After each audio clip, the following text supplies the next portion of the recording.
Hello, everybody.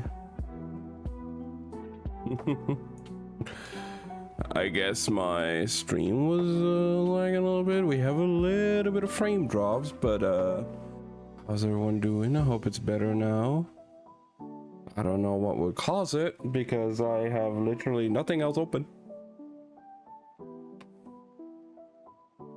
But here we are. Hello. There we go.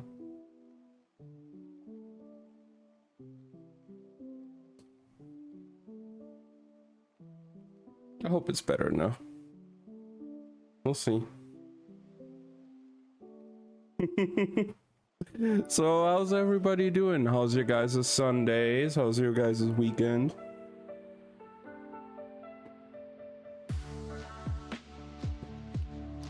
It's fine on your end? Okay.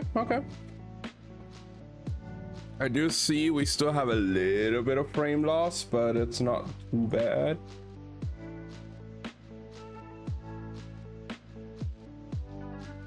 Yeah, so today will be chapter 10, probably, I think, yeah. I think it was chapter 10, yeah. Out of the frying pan, into the fire. Let's see how many pages that actually has, because I haven't looked at that yet.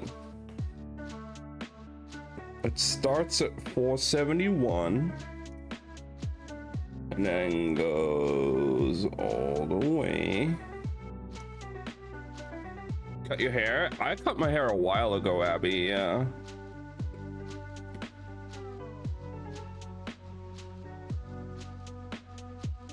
Oh, today is a longer one, huh? It seems. Wow. Oh, the last one. we'll see who it is. Okay, so it goes from 471 to 524. God damn, that's another like 50 pages today. We got some chunky chapters coming up, huh? All right.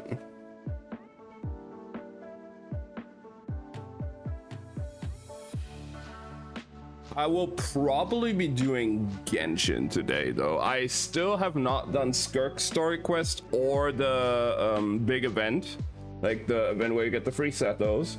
I have done Stygian Onslaught, the new endgame mode, and I fucking hate it. But yeah, we'll probably be doing some Genshin. I got lots of things to do on there.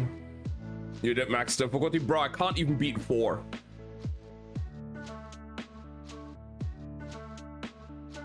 Even with a friend in co-op, we couldn't beat 4. Because of the Overseer device. The necessary cryo that you kind of just need there.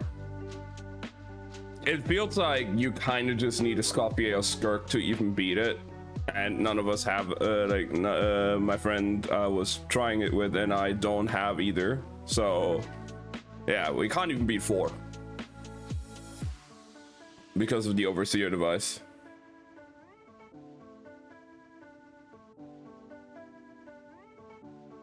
Your cry was neglected. Yeah, true, but still, like my friend has built Ganyu and Ayaka.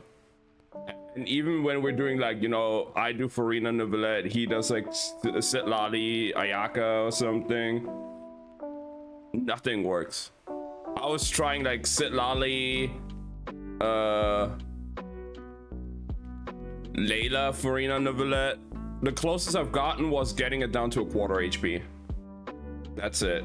I could not for the life of me beat that. I cannot. I am actively trying to pull for Skirk now on my main account, so there's that.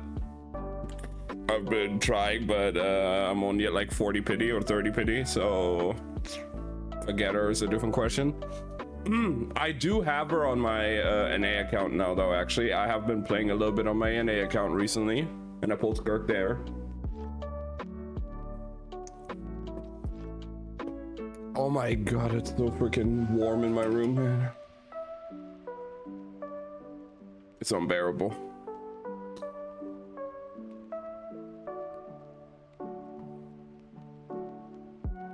It's supposed to get like super hot this week. I cannot. I hate it.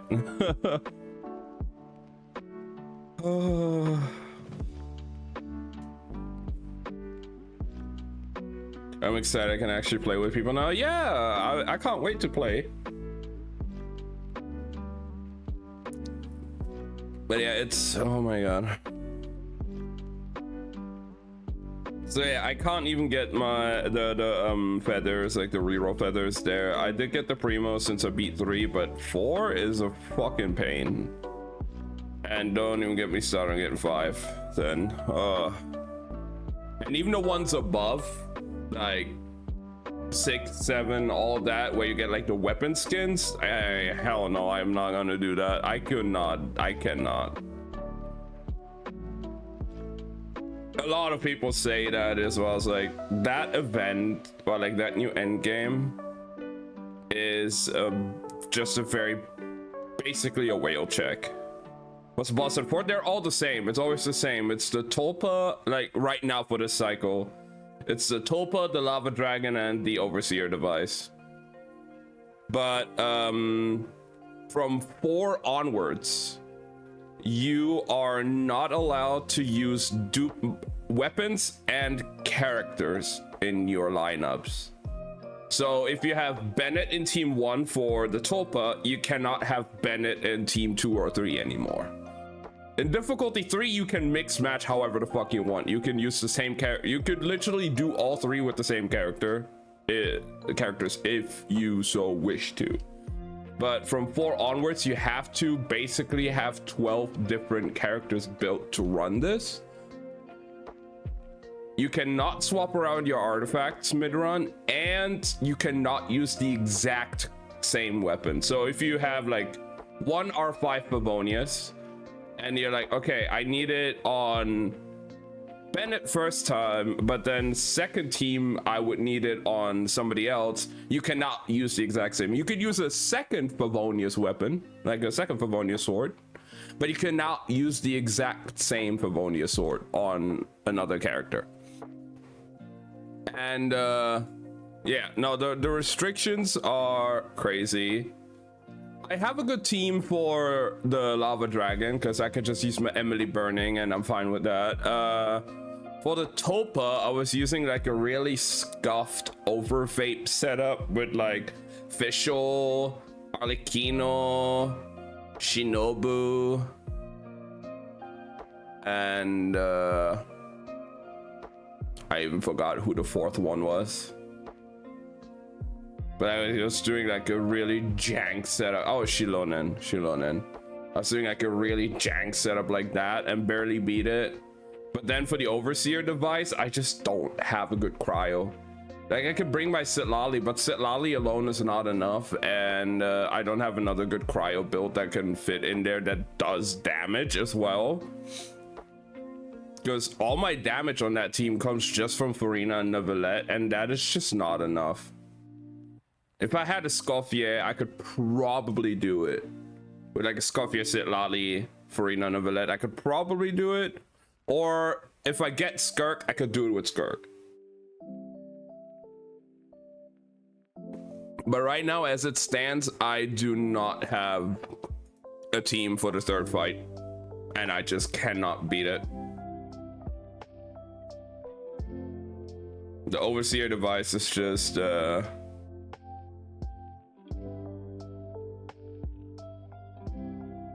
too much of a pain for me.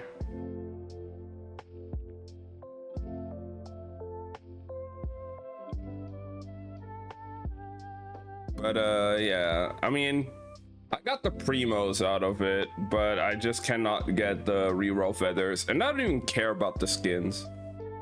It's the dumbest thing in my opinion from what I've seen about the skins is they're not permanent. They're time limited.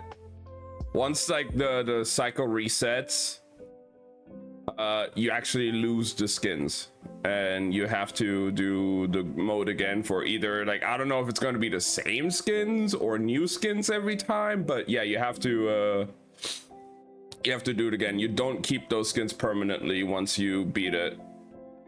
And like, I feel like unless you have some super fucking godly ass artifacts and are like the most skilled player ever, almost nobody is probably gonna get those skins unless they like full on wailed on this game with like C6R5 5 stars and everything. I've seen a video of somebody doing like, I think difficulty 6 with like C0 5 stars, but they also had like all C6 4 stars and all their signature weapons. So like, I don't know. It just basically feels impossible to beat unless you wail on this. Like, impossible to get every single reward.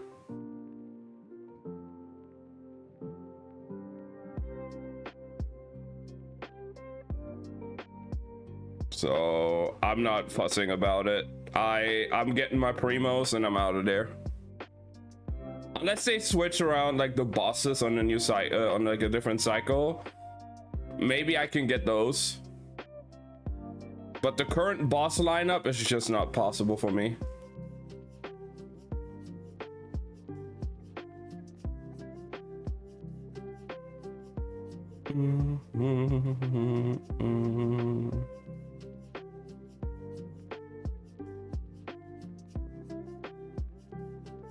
But yeah, I think today is definitely gonna be well, considering it's a 50-page chapter, we're gonna be hopping in earlier today. We're probably not gonna do a big yap session, and then we'll hop on some Genshin for the, we're at least gonna do the event today. I want to do the event. I'm not sure if I can also get to Skirk's story quest, but I'm definitely gonna do the event. How's HSR? My 5-star Herta is finally built. I've cleared a bit of like the other end game modes a bit more, just like doing a little bit of grinding. I think I'm gonna finish off Herta's talents very soon. Then Huohuo's and probably Gallagher's, and once those are done, it's probably gonna be time to work on Fugue, either Fugue or Ruanmei. So yeah, we're making some steady progress there. Story wise, I haven't really continued. I did some side missions, but I haven't done like anything major. I still have so many like character story quests and stuff I need to do. Some old events I can catch up. Fugue's still not, but it takes forever to build a character if you're getting unlucky with the artifacts. I was like building Herta the entire time. I was working on Herta for such a long time now.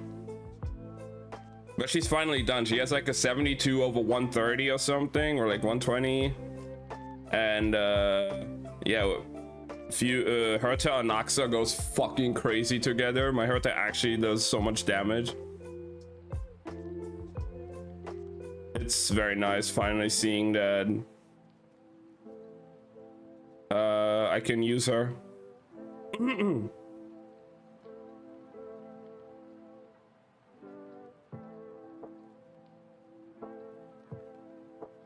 And then yeah, I'm gonna finish off Huohuo's talents so I can actually get the maximum amount of energy from her ult, because it's still on 9 out of 10. And then I gotta level up some of Galaga stuff, because Galaga is a bit lacking when it comes to healing. Also, I would need to get a better set on him as well. My relics on him are very debatable at best, so we'll see how that goes.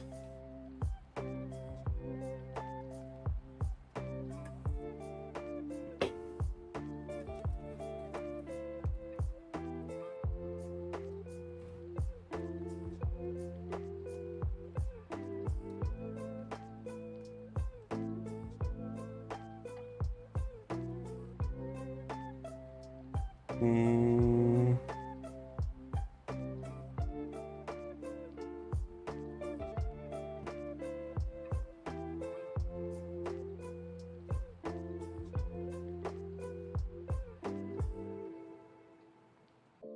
Keep dumping resin into Navia artifacts. Getting jack shit in return. I feel that. Although, let me actually go to this website here again real quick. It took me so long to get my Herta done and everything. But let me go on this here real quick.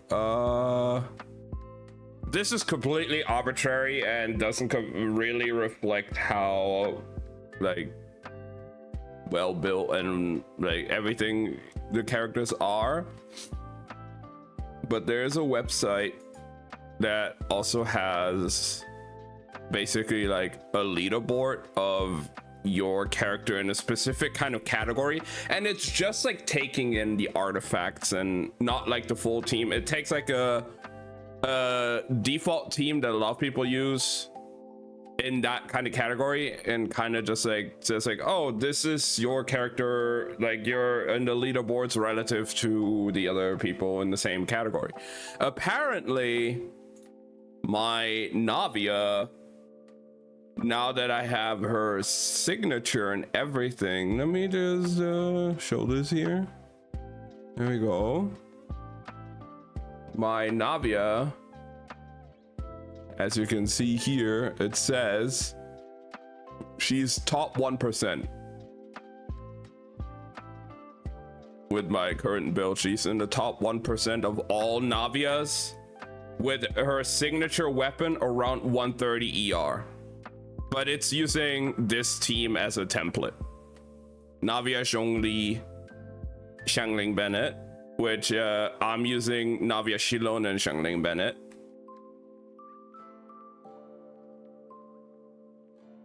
But yeah, it just puts like the characters a little bit into perspective. Apparently I have a top 11% Yoimiya, a top 7% Kazuha. But yeah, my Navia is in the top 1%, which I'm surprised to see. Mine is surely top 97%. Who knows? I'm sad there's no Gaming leaderboards. Apparently, because I would love to see where my Gaming ranks compared to others.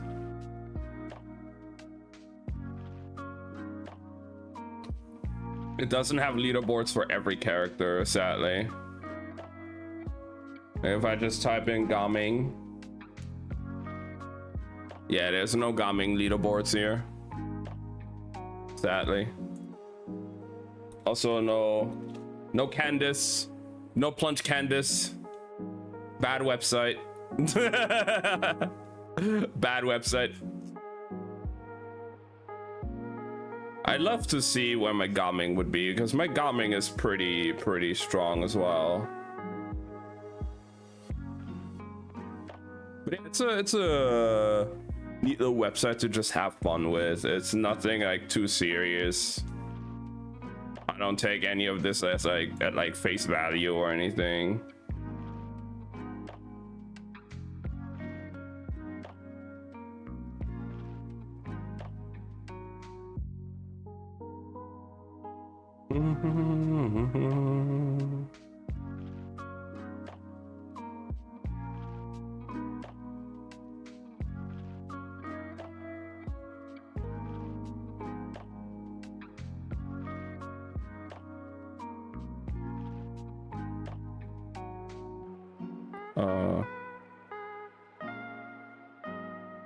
Okay, there we go.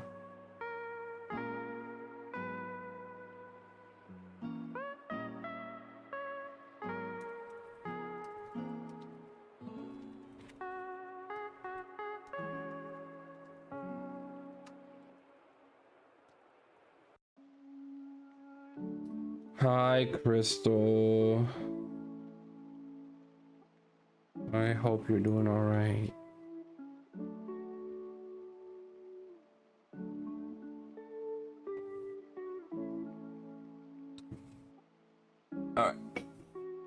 So again, we have another chunky chapter ahead of us today.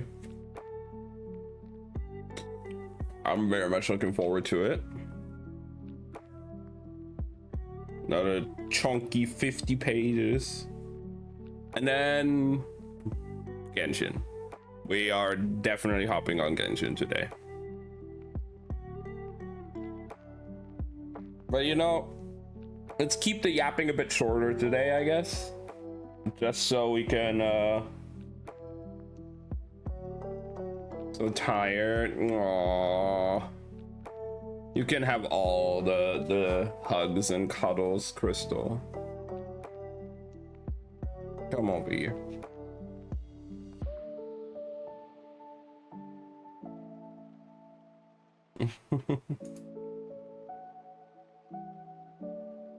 You're so cute.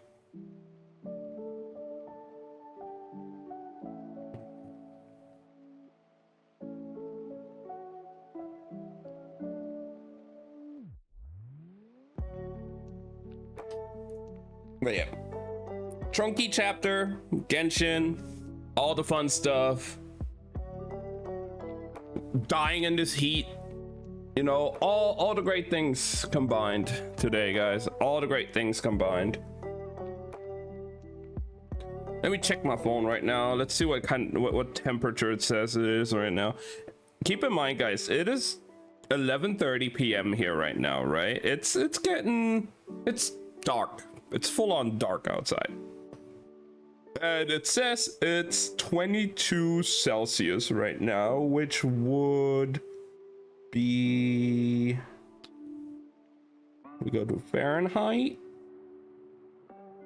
That is 72 Fahrenheit right now. And if we go for the next few days, on Tuesday, it's supposed to be 97 Fahrenheit.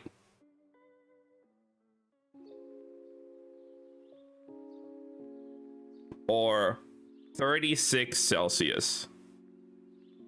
Like, it's not going to be under 30 the next few days. It's gonna be an absolute hellhole over here. I cannot. My mom even said that apparently there are going to be some areas next week that could go up to 42 Celsius, which is probably like over 100 Fahrenheit. It's July, it's June. Why is it so fucking hot? Holy shit. If I go to the 5-day like forecast thingy, the highest it's gonna say is Wednesday, 37 degrees, which is like 98, 99 or something, or already like 100, something like that.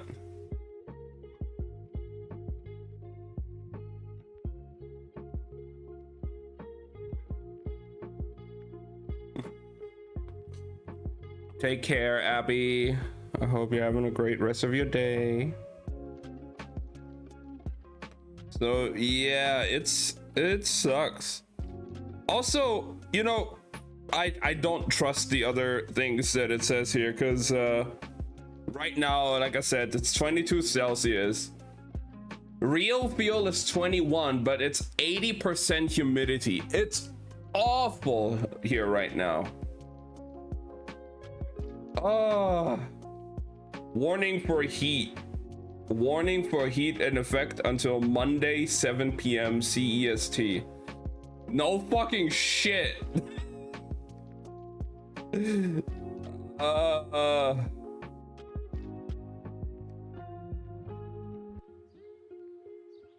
No fucking shit. Weather app, like, this is awful. You know, I'll be dying the next few days, guys. If I'm gonna be able to stream next Sunday or sometime this week, it's a miracle. Trust me. I have a fan blowing on me here right now as well the entire time, and it's just not doing anything at this point. It's barely helping.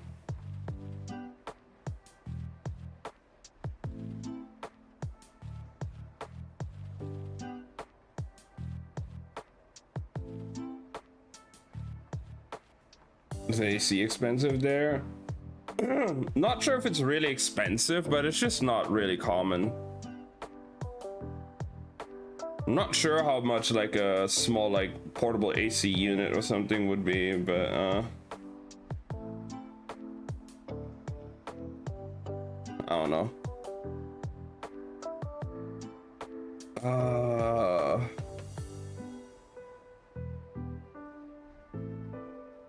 Gonna start being more common. I hope so.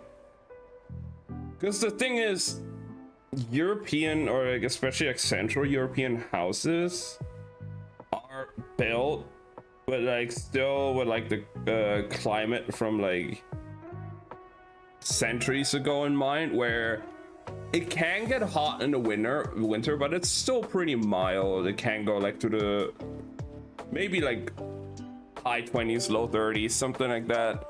But like it's not as common. But yeah, so we have like full on like brick walls and it's full on insulated and everything. So it's designed to trap the heat inside for the winter.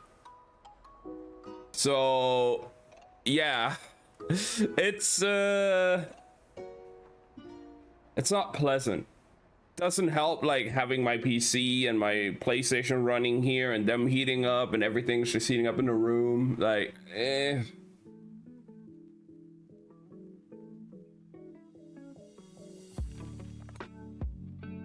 it's not the best.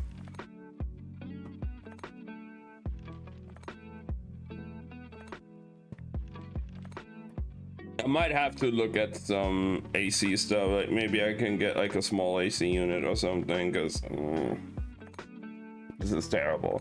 Like if this is the weather we have in June right now, I am concerned for July and August, when it's like peak summer.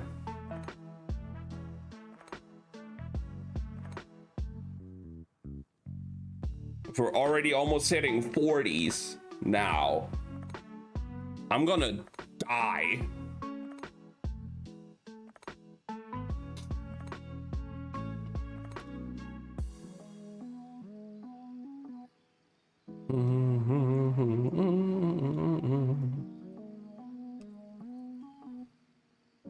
Let's see.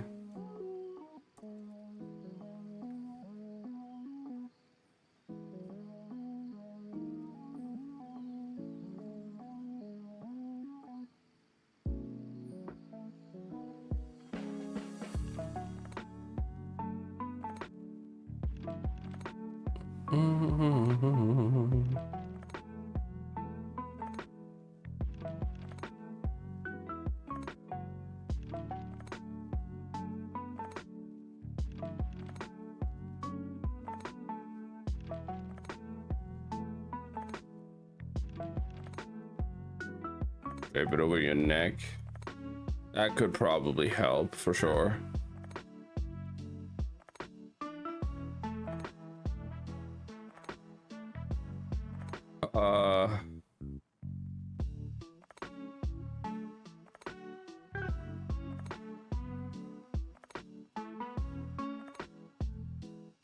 Yeah, I'm looking right now and like the prices vary a lot. There are some that I see, well, those are just fans for like 60 or 70, but like AC units, bigger ones are like 200, 160, 200, something like that.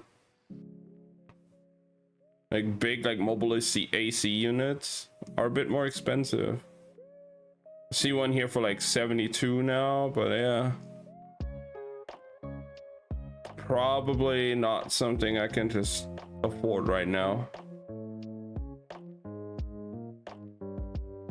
Hi Jinx, it's been a while. How have you been?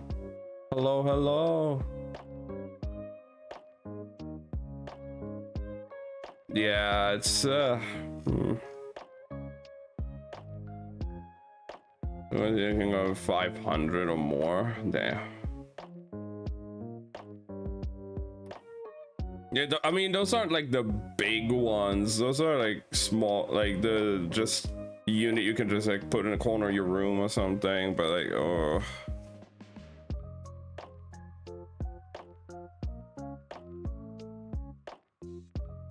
It's too much right now.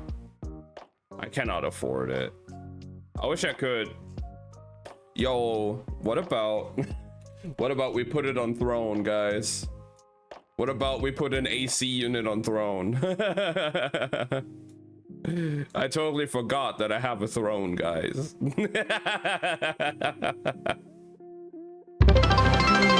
Oh my god, Jinx, thank you so much for the 15 bits. I appreciate you.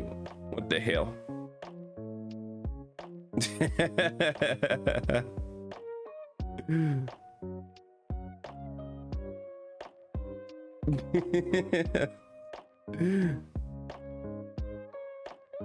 Yeah, I might have forgotten that I have a throne, huh?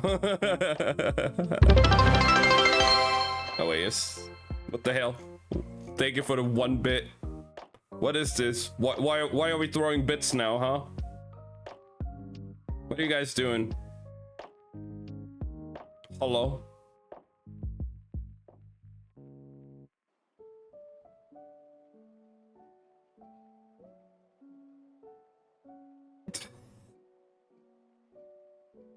I'm summoning Slothy.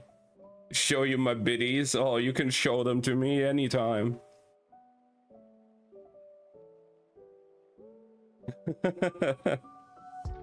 Slothy is busy today. She might show up when she has some time, but she's having some friends over. So we'll see if she comes along today.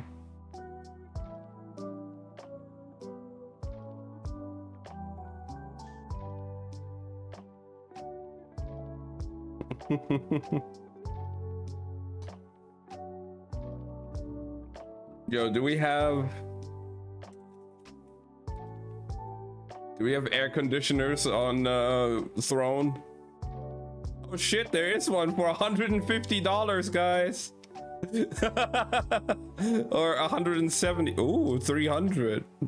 Yo, we got some AC units on throne. Hmm.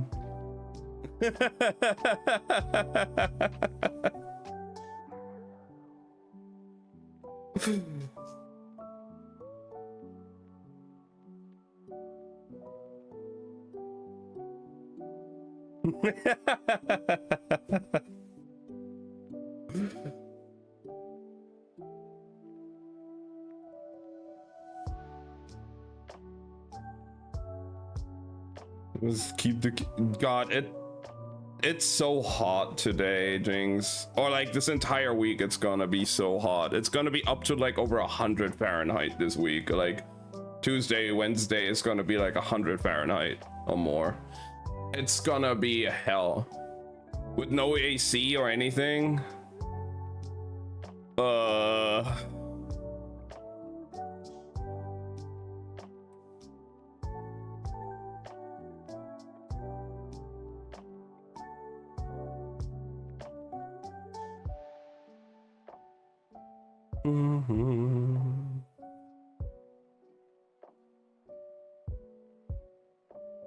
God, I haven't really updated my throne in a while, huh?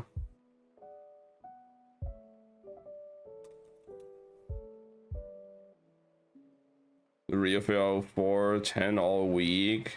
It's finally raining here in the great state of Florida. I'm glad you're getting some rain and it's cooling down.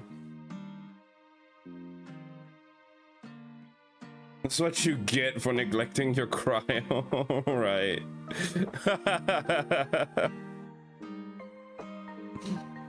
Right.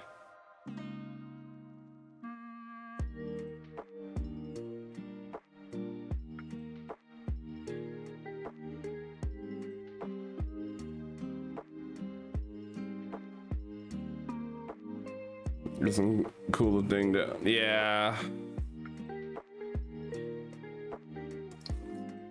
We had rain like a week ago. It went a bit better, but yeah, no, it's It's still not great. I mean, right now, it's 72 Fahrenheit, but I mean, it's also like 11 p.m., but it's still 72 Fahrenheit. And supposedly like 80% humidity. It's awful. It's so humid. It's... Ugh. It's not great.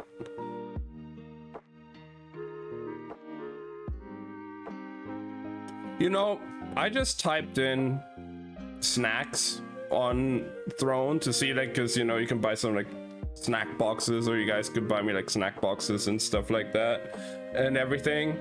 And one of the things I see here is summer snack lotion. Okay. I want to add a few more things to my Throne, but I ain't gonna add some lotion to it, man.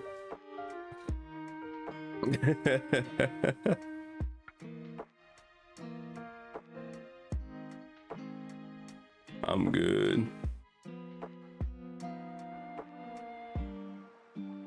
Lotion yourself up, you summer snack? Well, nah, get the lotion tree yourself. Well, Crystal, are you gonna be the one that eats the snack then?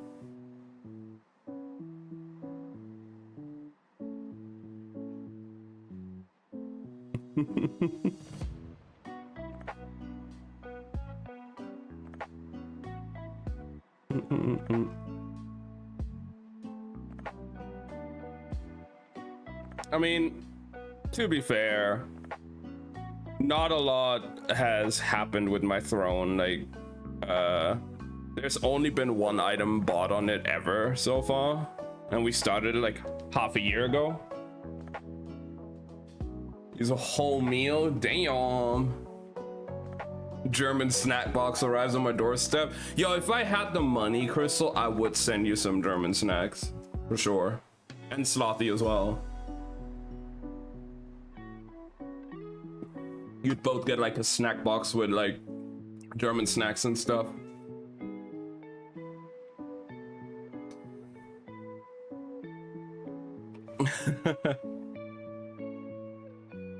Yeah, like, I mean, we started this Throne like half a year ago or something on my birthday, and so far it has only been one thing bought on my birthday.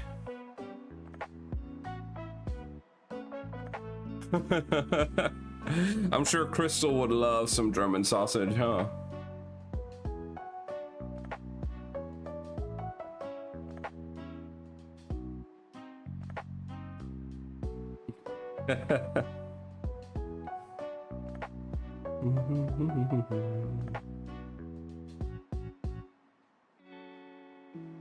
Can I change? Smash.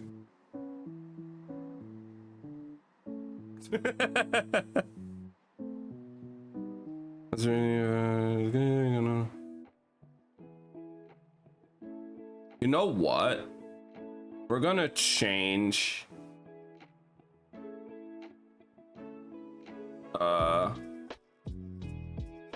Oops.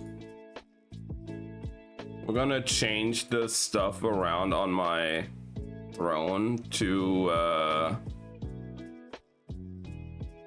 be all crowdfunded for you guys to make it a bit easier.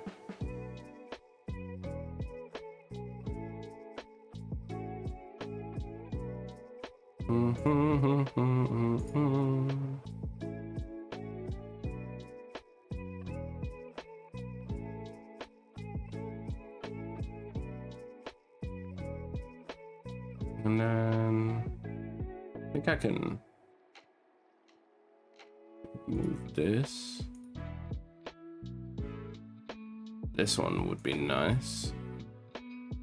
You can't enable crowdfunding on items with a quantity greater than 1. Sure, we're just gonna go down to 1 for this, and then we crowdfund. There we go.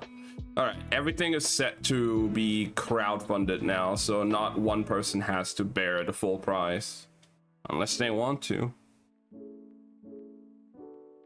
I think it's just gonna be easier for that.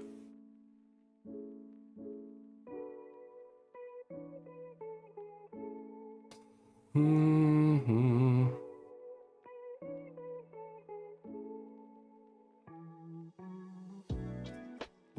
Now stream 2 nights ago and I'm spent. Did another 7-hour last night.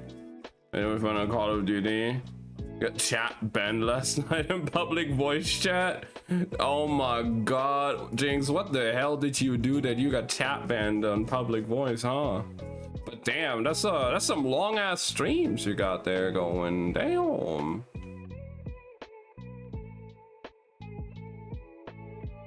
Impressive. Not sure how long today's stream will be. I was drinking. We were inappropriate. Damn. Yeah, I might be drinking next weekend. Who knows? We might be having some fun next weekend.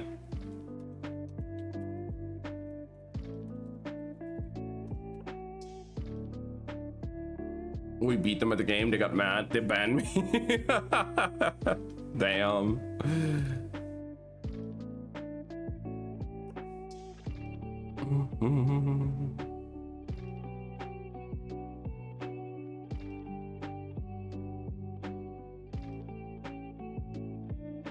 Oh yeah, also a story of a girl gamer. Yeah, sadly.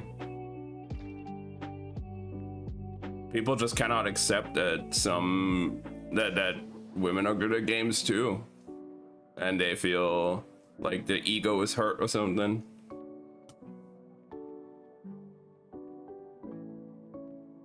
Like, damn. Makes okay content, that's true. Like, hey, I'm shit at games in general, so no matter who beat me, I'm just like, you did it. You were better. If they're a woman, a man, non-binary, whatever, if they beat me, they beat me. I'll be mad all the same. No matter who does it. Hey, speaking of the throne, guys, there's a link to my throne in the chat right now.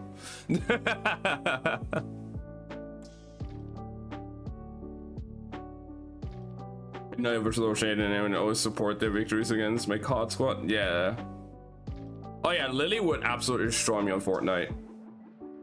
Nah, 100%. She's cracked. I'll be the better driver. But when it comes to shooting and killing people, she absolutely has me beat. 100%. Same with another friend of mine, like a friend that I used to play with. He was absolutely cracked back when like Fortnite also only had building. Like she was really good at building as well and everything. So like she would absolutely destroy me.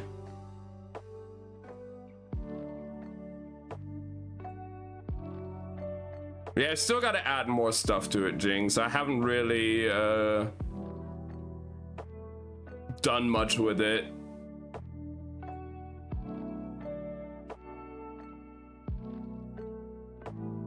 But yeah, everything is set now to you being able to just crowdfund it. At least you know you'll always be better than me at any game. Hey, I don't care who's better at what game, Crystal. Even if you were better. It's just fun to play together.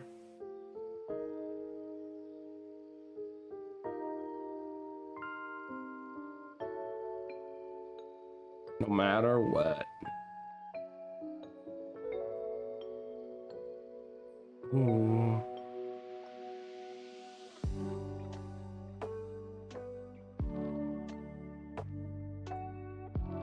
Nice stuff you got on there, yeah. When he keeps jumping in the pit. I do that a lot. You know, I just see a hole and I gotta get in there.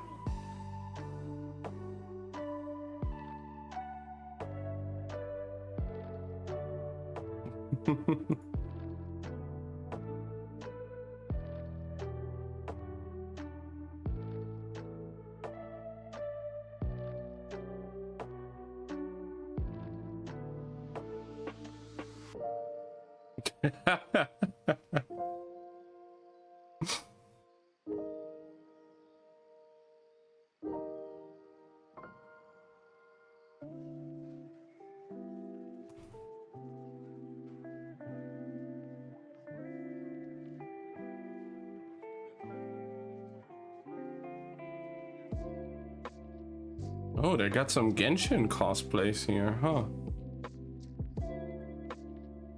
Yo, let's see. They have Ito, Layla, Dory, Kale, Farazan, Official's Skin.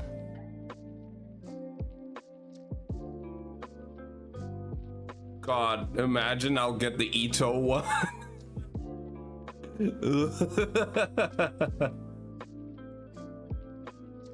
Nah.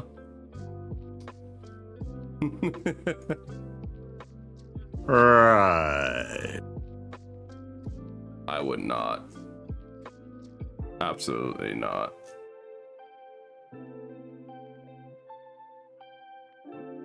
Also, this throne is bugging around here for me, huh?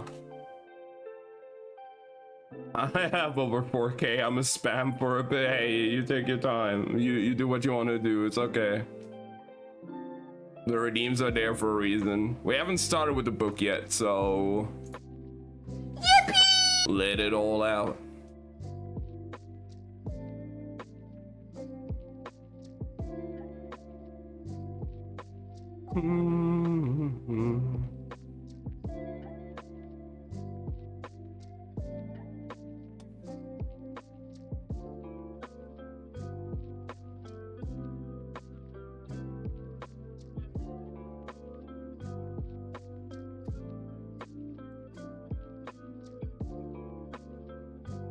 I'm browsing through the popular gifts here.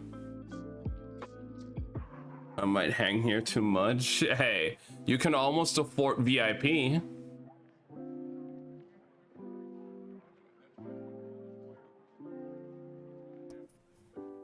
Yeah, I'm browsing through like the most popular gifts here right now, and goddamn.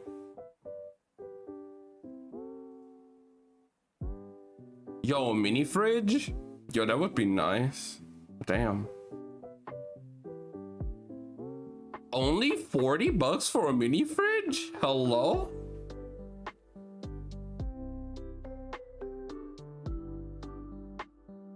An air fryer for 200?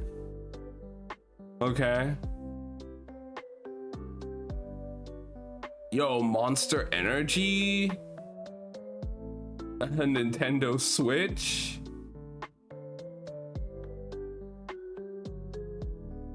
I know my place.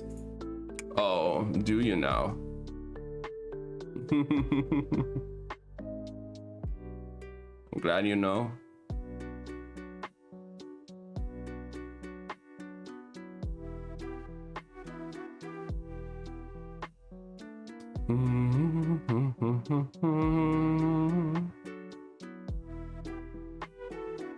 Some interesting stuff here in the popular gifts category.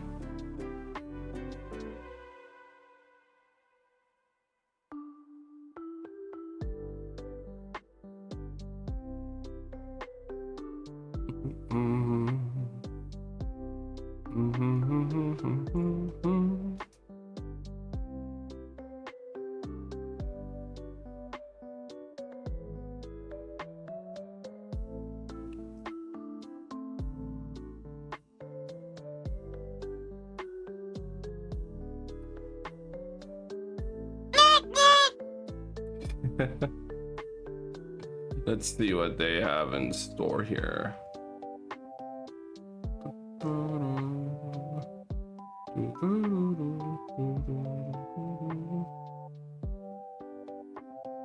Ooh.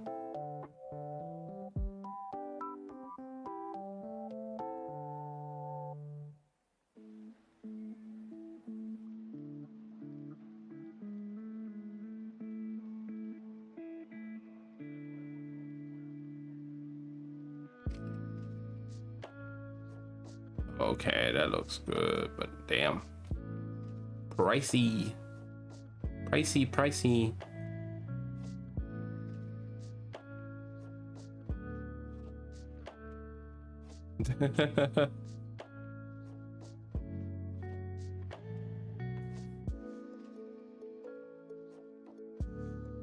Ooh.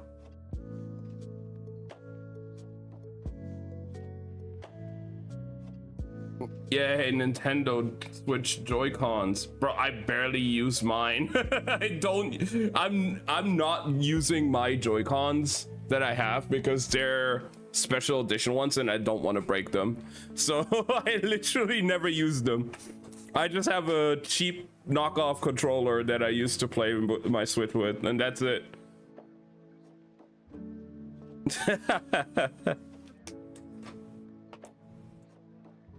I ain't spending money on these Joy-Cons, man.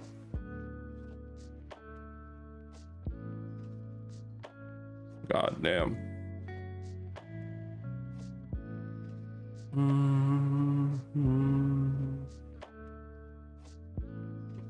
I need to make some more room on my shelves for more like figurines and stuff. Cause I'm looking through a store here on Throne right now that sells like all kinds of like figurines and other stuff, and like, damn, if only I had the space to put them all on there, you know. After putting all my Gundams and stuff already in the shelf behind me, it's pretty crammed. Can't put too much more on there. Really, so. But I mean, hey, on the Throne as well, guys, is some shelves. If you wanna expand my figurine storage and stuff, I got shelves up there. Just saying.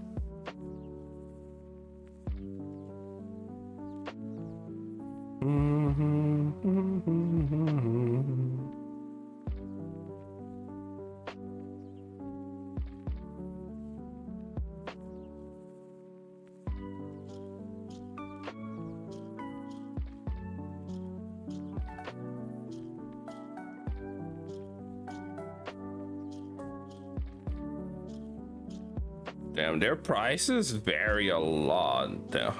Holy.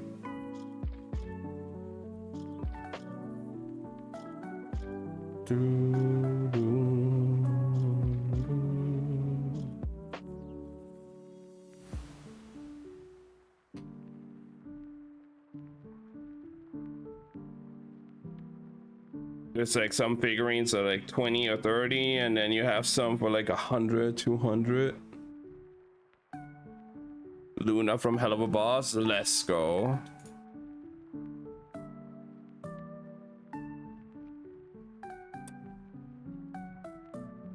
I haven't really caught up with a lot of the newer Helluva Boss stuff and everything, but hell yeah. Luna is a cool character, and I love the voice actress as well. She voices one of my favorite Persona characters. She's also in Genshin. She's great. It's on Amazon Prime. I don't have any streaming service subscriptions, so yeah, I've watched like most of season 1 of Helluva Boss, but I haven't caught up with season 2.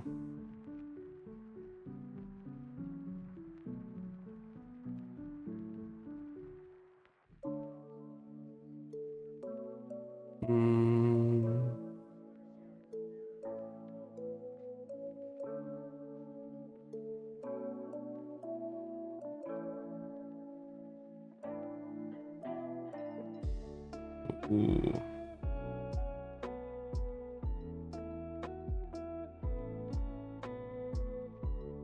Holy shit. The pricing on some of this stuff here. Oh my god.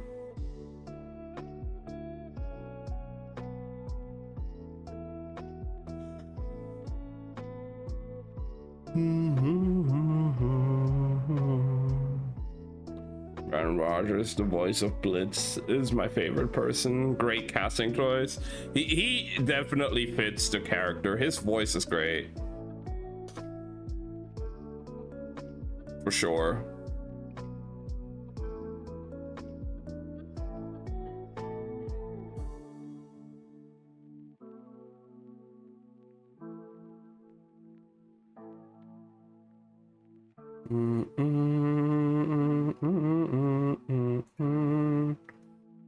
Man, I said like we're gonna be starting earlier today, and now I'm just over here, you know, browsing Throne, seeing if I can add a few things or something.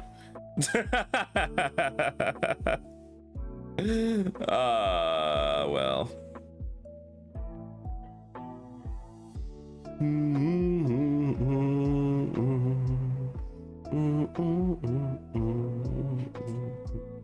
Yo, they have a Dead by Daylight hillbilly figurine? What?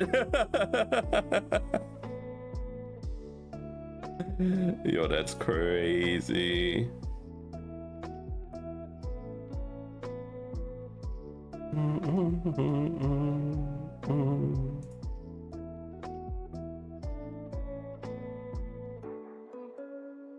I love that.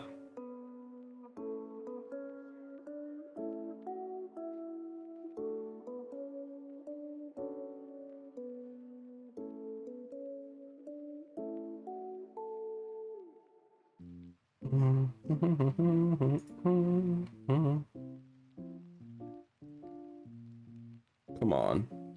I accidentally clicked on one thing and now the whole like pages are reset and I have to click through it. Goddamn. There we go. Back on track. Browsing this website.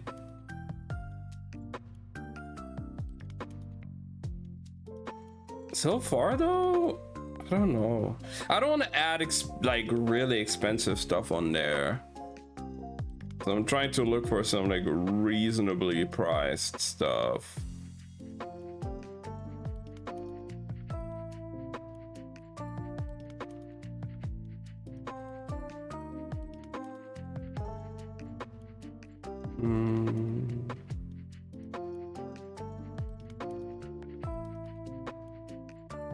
Oh my god, it's a Hatsune Miku Nendoroid in an Agumon from Digimon onesie. That's actually kind of cute.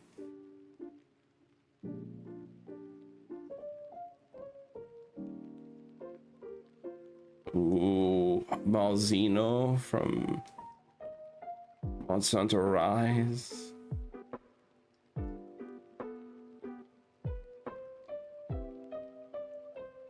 That's a cool monster, not gonna lie.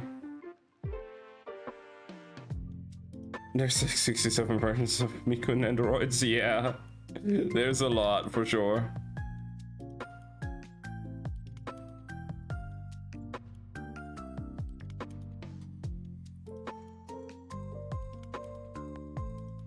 But yeah, I mean, it's Miku, huh? So I'm not surprised. Put it towards what you want.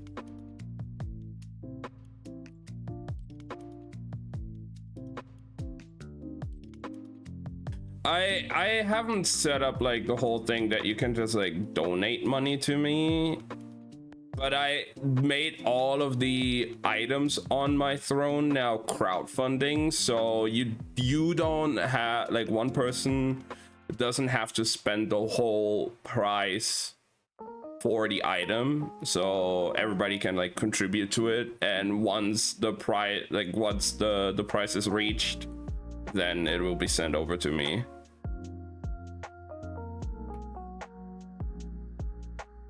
Yeah, I know it will remain unbought, but I don't mind that.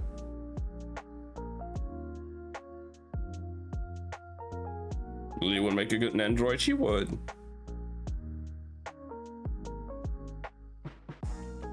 I wouldn't mind that. But I don't know if I would set up like you guys just straight up donating money to it. I don't mind the whole contributing thing. And I feel like it's definitely gonna make it easier to have it on contributing than having one person having to spend like 40 bucks on something.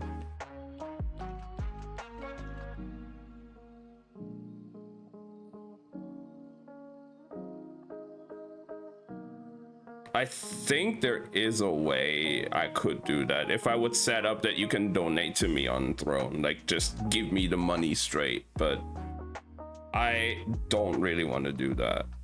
I'd rather just you guys choose what items you want to get from me. I'm happy with anything on the list, so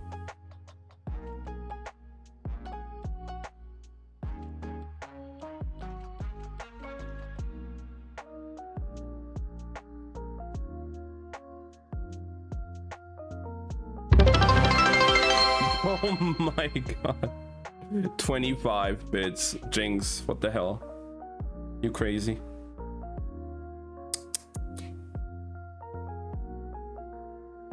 What are you doing?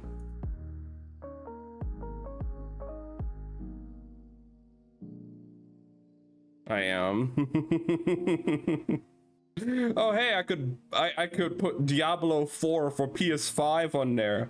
Well, I mean, it's gonna be free next month on PlayStation Plus, so I don't even have to.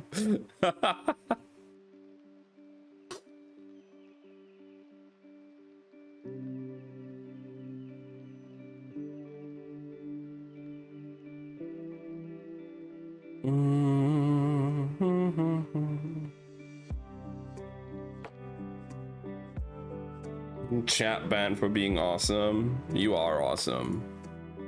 Chat just can't handle it.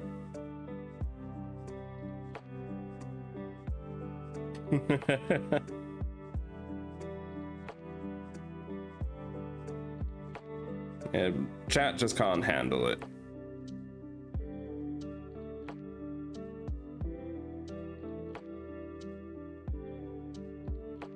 Toot it all you want.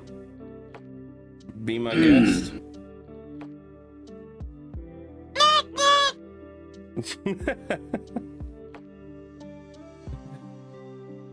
Oh my god. Ooh. Rimuru from Slime?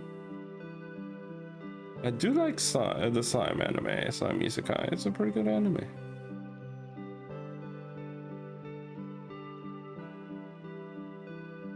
Oh, Zinogre. Oh, but it's like 189. Yikes. Okay, I have to. I have to.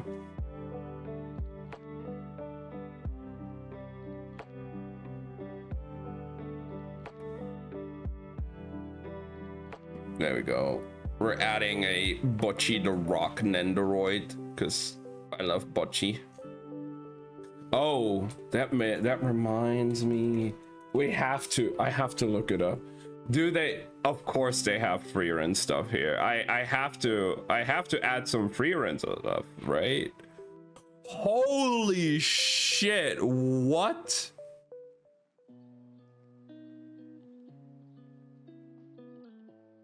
A giant Mimic plush and free rent plush from free rent for 400 euros. What the hell?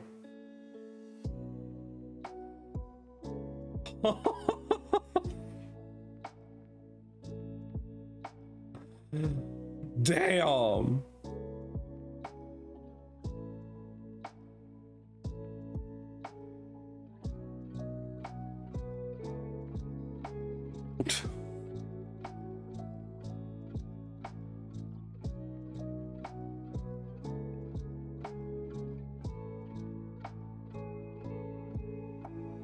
We know where that plush is going to go. Where, huh?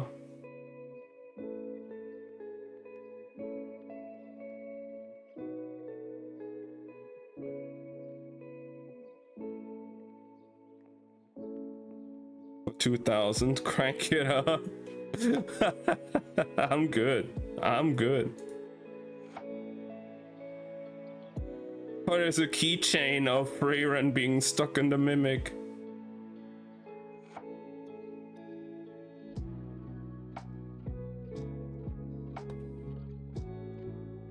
Okay.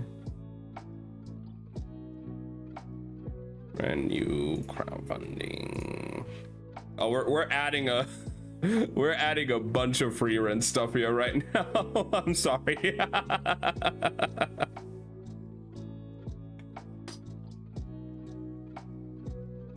But you know, I do like me some free rent.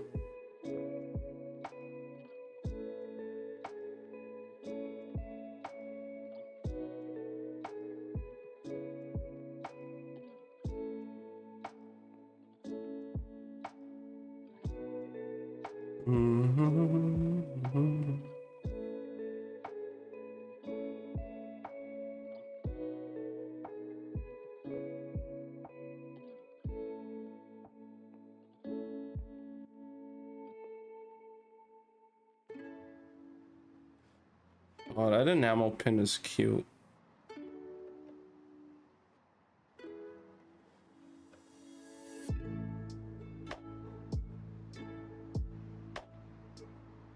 Oh.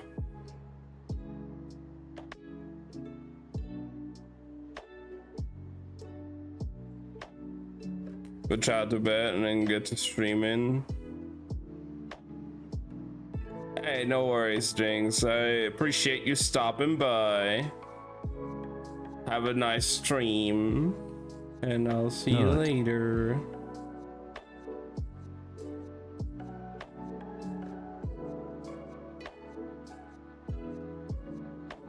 Here we go. Okay, now we're making now we're putting a lot of things on throne.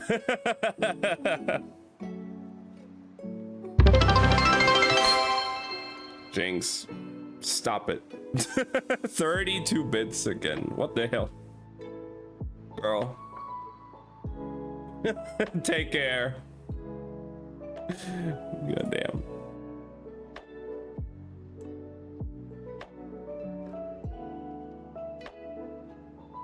Can't stop. I'm crazy. You are crazy. Girl. Another 10 bit. Oh my god. Out of control. Damn. Somebody needs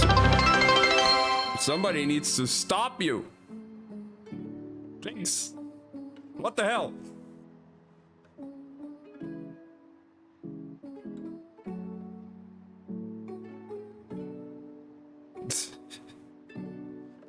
Ridiculous.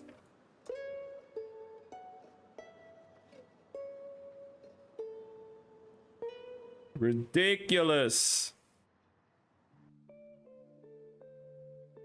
You can't stop me, you're too far away. That is true. I can't just stop you, but goddamn.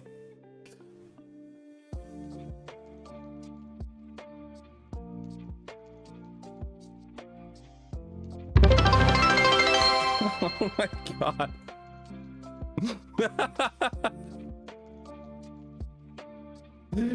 Jinx. What the hell? What the hell? Smash.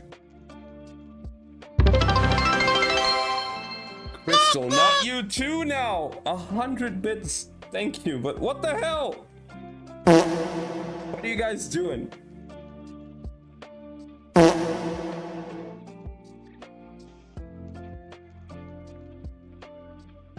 Then he waddled away, waddle, waddle. You guys are crazy.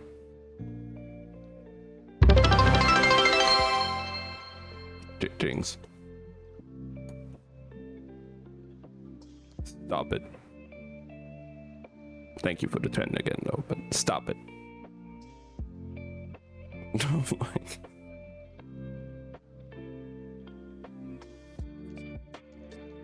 Okay, I'm spent. Good.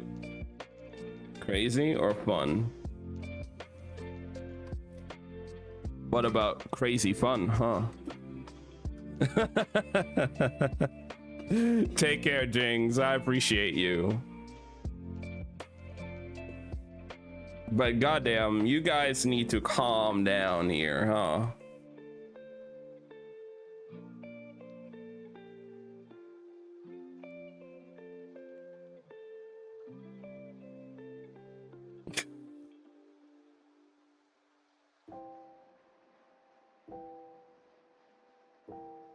Have you guys thrown enough money now, huh? If you want to throw money at me, do it on Throne now. There's a bunch of new stuff on there now. Do you know who you're talking to? I'll find a way to calm you down. Don't you worry, Crystal.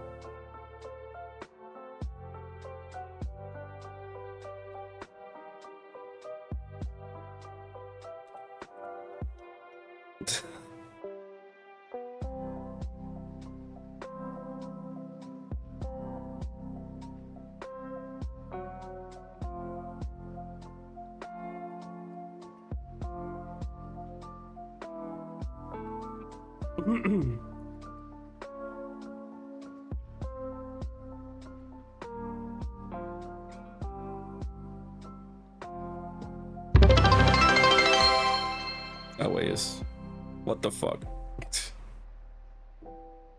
Why?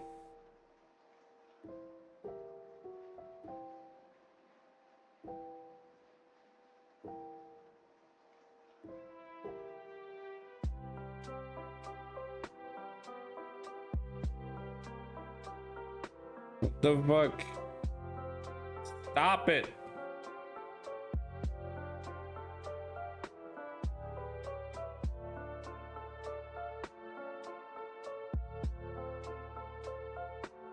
Join the chaos? No, stop the chaos. Why y'all throwing money at me like that?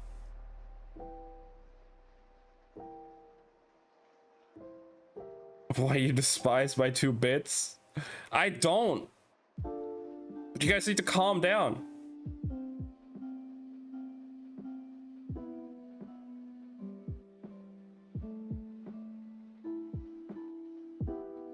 You guys are too much.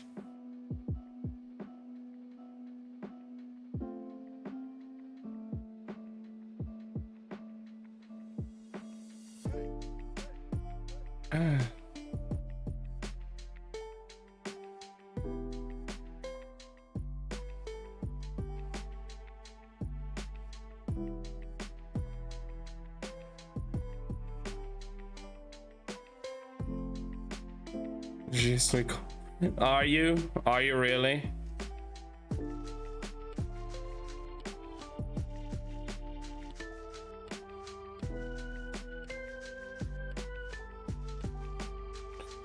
Oh my god. I'm not the one who just threw 100 bits here, huh?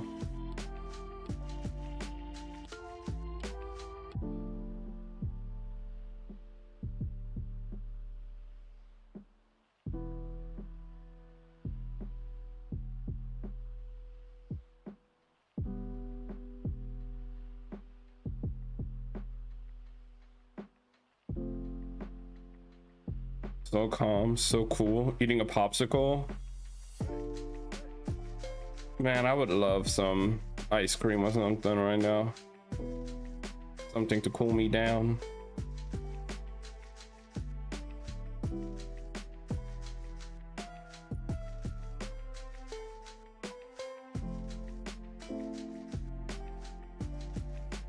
It's too freaking hot.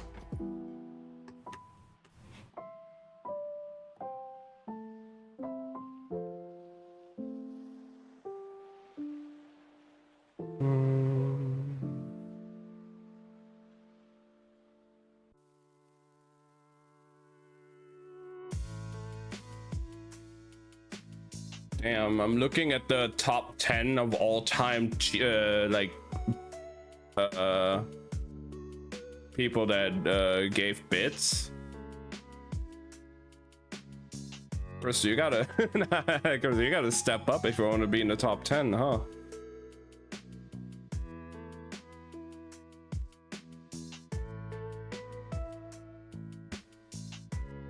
I mean, you're already top, in the top 10 of my heart. That's for sure.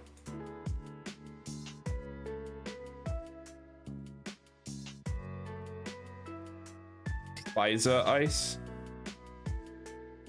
That's how you pronounce it.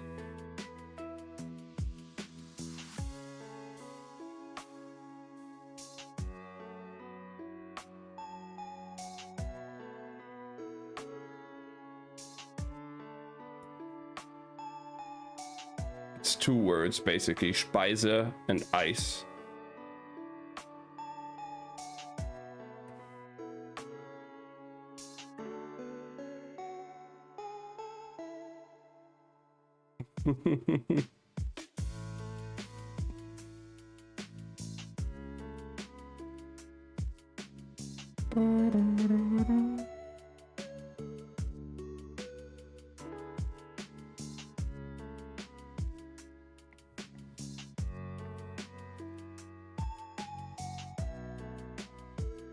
I think I still have some strawberry cheesecake ice cream in the freezer.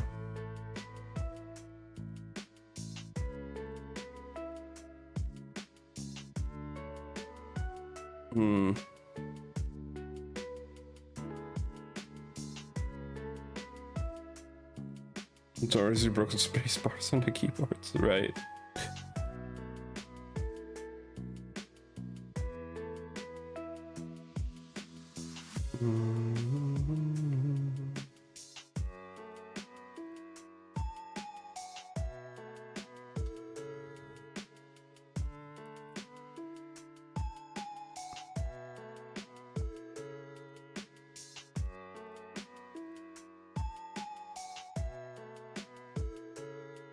All right, guys, have you calmed down with your bits now? Are we good? No more throwing money at me. Can we start with the book?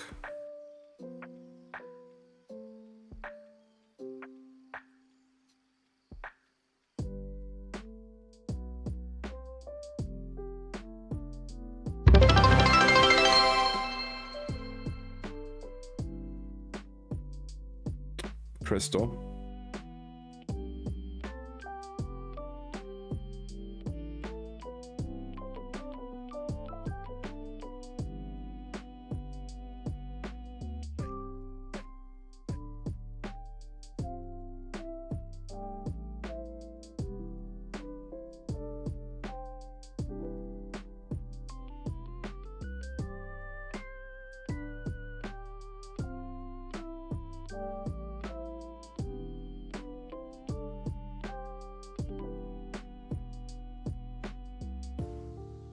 It was coming when you scold us like that. Oh, so you like that, huh?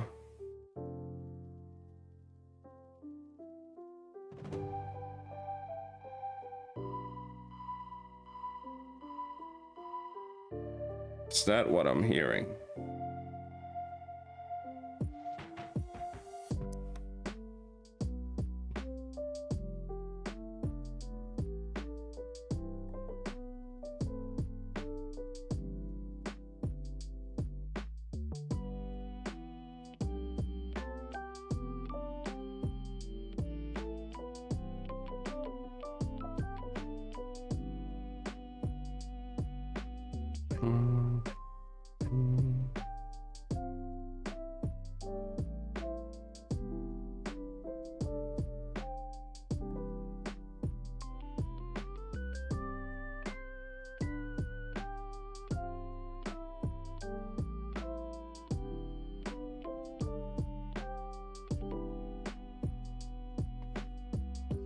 Again, you guys are just crazy.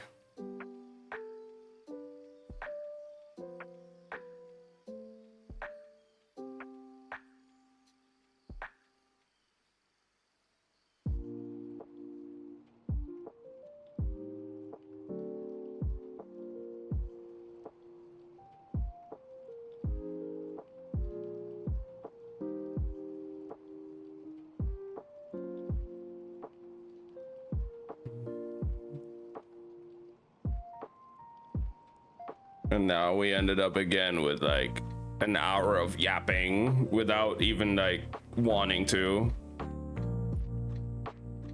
We have 50 pages of a book to go through today, guys. Come on.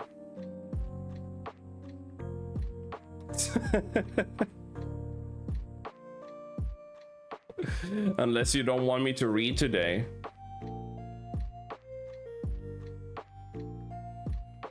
I can just end my stream right now. We don't need to read. We don't need to do anything.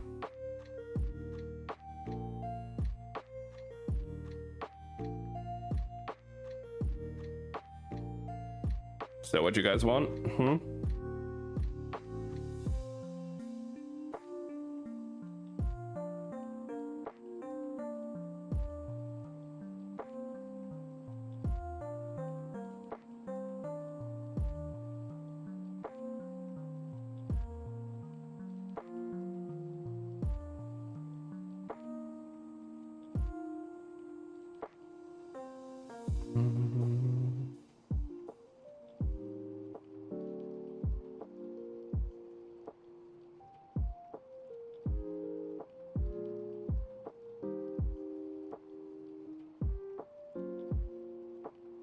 Like, no book today, no Genshin. We're just ending right now, huh?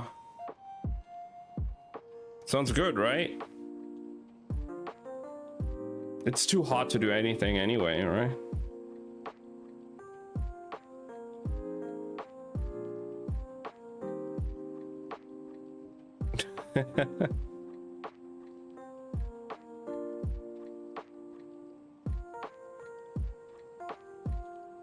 Throw in bits to continue? No. Stop it. No more bits.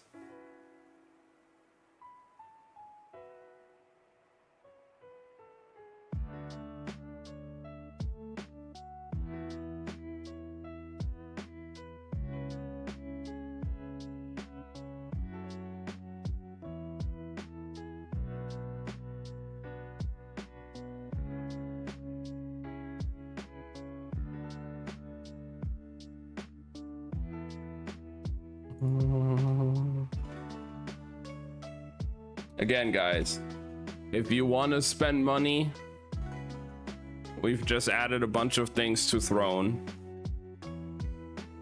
Throw your money at this.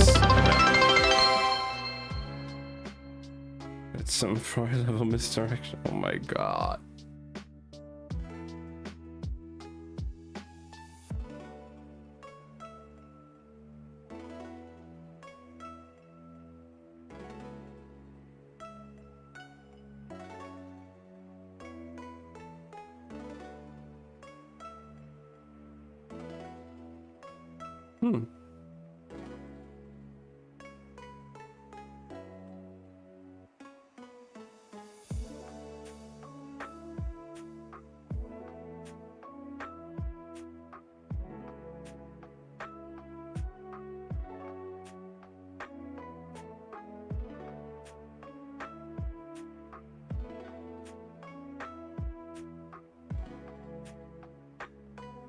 You guys need to stop.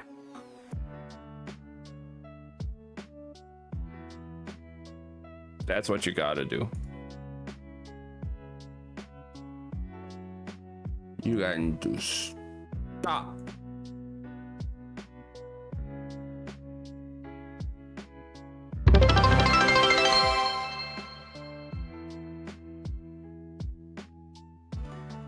Play the sound that would wake up sleeping saw you for just one bitty coming. Oh my god. Stop it.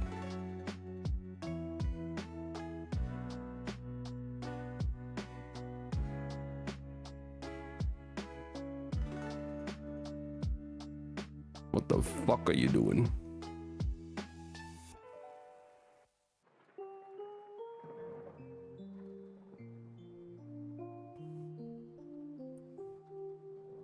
Can we just, you know, start the book now, or what? Are you just gonna continue doing this until I end stream? So that's how it's gonna go, huh?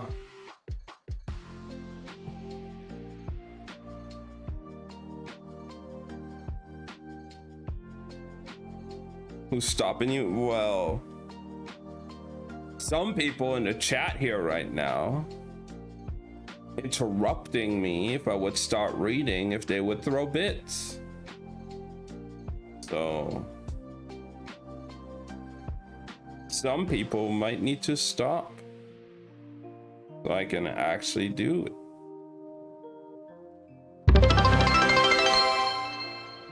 Oh, you mean, oh my God. Always.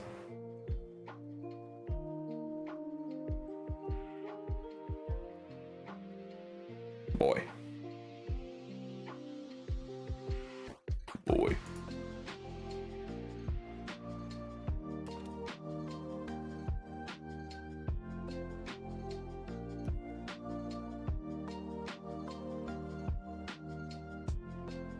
Ridiculous. You guys are. That boy sounded like Kratos. Boy.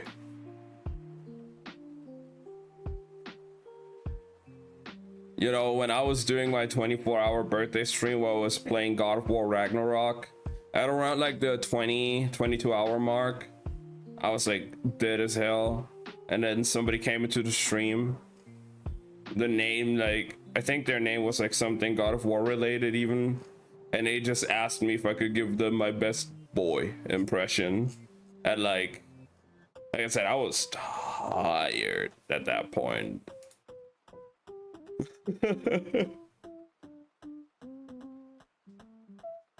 Still did it. And then I've never seen that person ever again in my chat. I don't know if that meant my boy was horrible or they were just, you know, I don't know.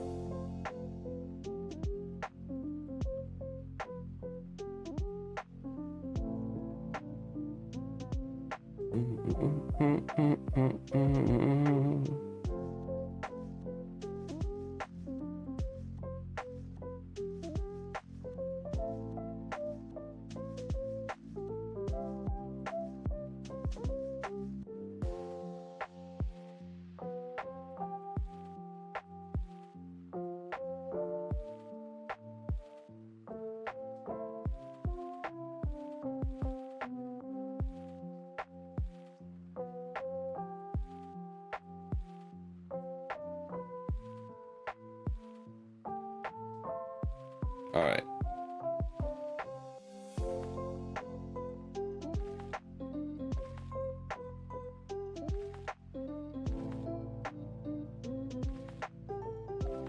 Shall we start then for today, huh?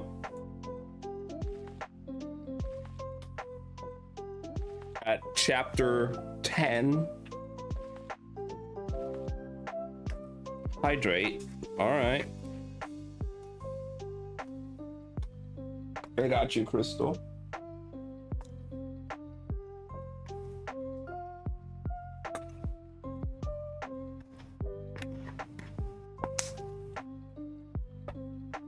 I won't use this. Oh, wait. Stop it. All right. Chapter 10. Out of the frying pan, into the fire.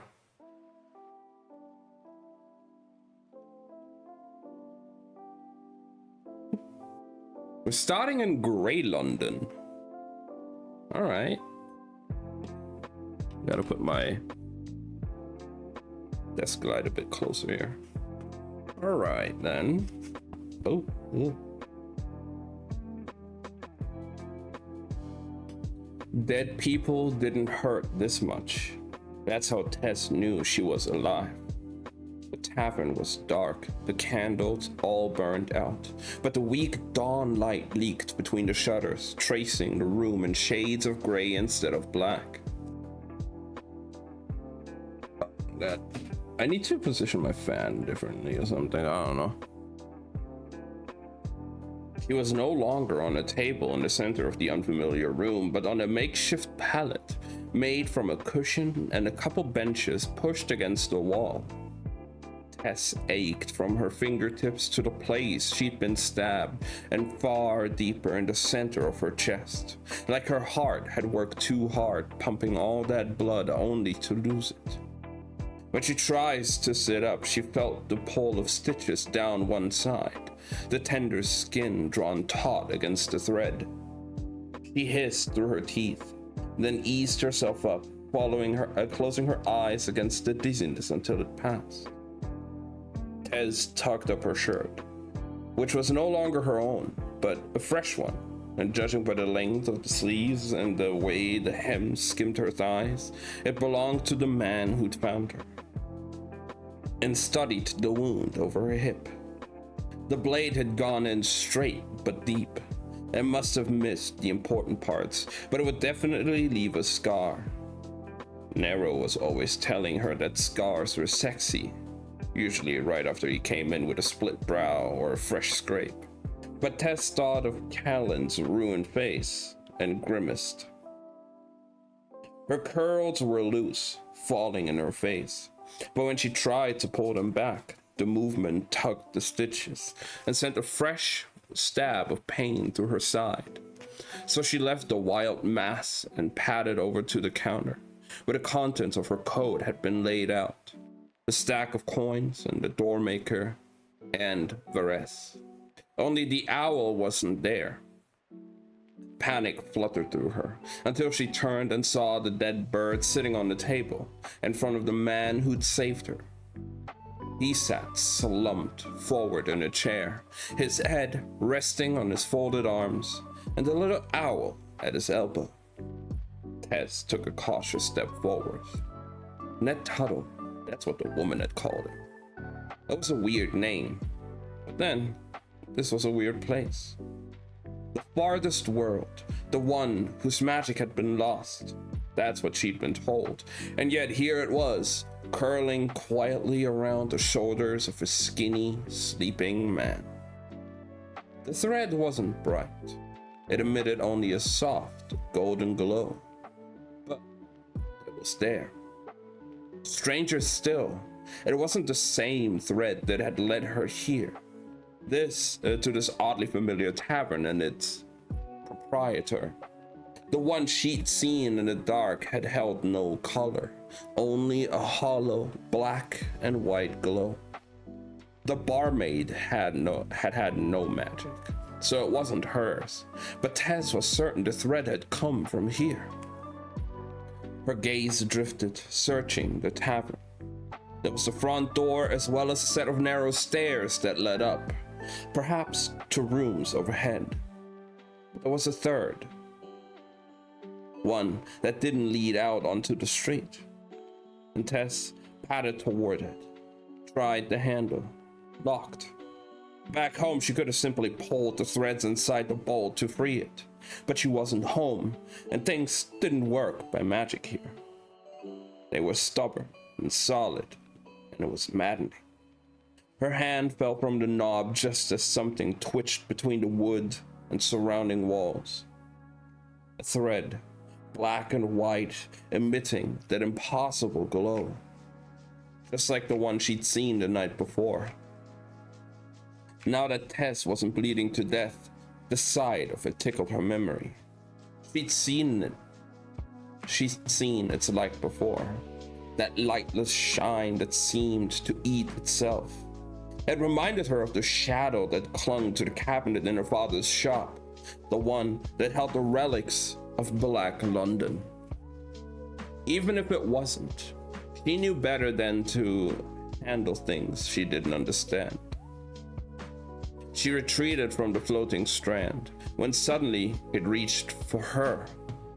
The magic itself twitched forward, shooting toward her with such sudden speed and force that Tess recoiled, staggered back away from the questing thread. Her heel caught on a chair leg, which scraped against the floor, and Ned's head shot up, his head swiveling around until he saw her. He sighed in relief. "Oh, good," he said. you're alive. Tess glanced back to the door, half expecting the tendril to search out into the room, but it was gone. She turned her attention to Ned and cobbled together her rusty high royal. Thanks to you, she said, the words strange in her mouth. He rose to his feet and began to talk very fast, the words blurring together. Please, she said, slow down. This isn't my language. Ned cocked his head to one side. Huh. I never thought of that. It makes sense, I suppose. The worlds and such. But Kel always spoke the king's English. Tess started at the name. Kel Maresh? But of course it had to be. There was only one Kel who could move between worlds. Ned nodded enthusiastically. Do you know him? Tess snorted. People didn't know the Crimson Antari. Kel Maresh, adopted brother to King Rai. Most never even met him. The closest she had ever come was when she named the owl Varese after him. But Ned was staring at her expectantly as if it were a perfect, fair question. No, she said. I've never met the prince. Prince? Ned's eyes went white. As in, heir to a throne? Tess nodded. Ned whistled softly. You never told me. He began to pace. You sure we're talking about the same Kel? Red hair, one fully black eye, and there's his companion, Lila Bard. But she's no princess. Have you met her? In fact, Tess had met the other Antari once when she first got to London. It hadn't gone well. Speaking of, said the man, rambling on, you don't have one. A black eye, I mean, but you're still here. How did you do that? I thought only those magicians with the black eyes could cross the threshold. Of course, Lila doesn't have one either, but then that's because one of hers is glass. Not that you'd ever know. The room was spinning, and he was talking too fast again. Tess sank into his vacant chair and pressed her fingers to her temples. What she really needed was a very large, very hot, very strong cup of tea, offered Ned. She looked up. You have tea? He bobbed his head. Can't get by without the stuff. You look like you could use some. I could too. Long night. Of course, not quite so long as yours. He swept across the room, his long legs carrying him quickly behind the counter and into an alcove. She heard the rattle of a kettle, a match being struck, a stove. Varese sat on the table, the threads of the owl's magic bright against the backdrop of the empty room. And Tess reached out and ran her fingers lightly down one string, and the bird fluttered happily, as if she'd stroked the feathers he didn't have. Ned reappeared with a rattling tray. How'd you take it? He asked. She didn't understand the question. In a cup? He laughed. It was a gentle sound. Then set a pot and 2 cups on the table, as well as a saucer of milk and a bowl of sugar. It had never occurred to Tess to foul the beautiful bitter strength of her tea with cream and sweetness, but maybe the tea here needed it. She watched as he put 3 cubes of sugar and a splash of milk in his cup. She put nothing in hers. If the tea was bad enough, she decided she would try it.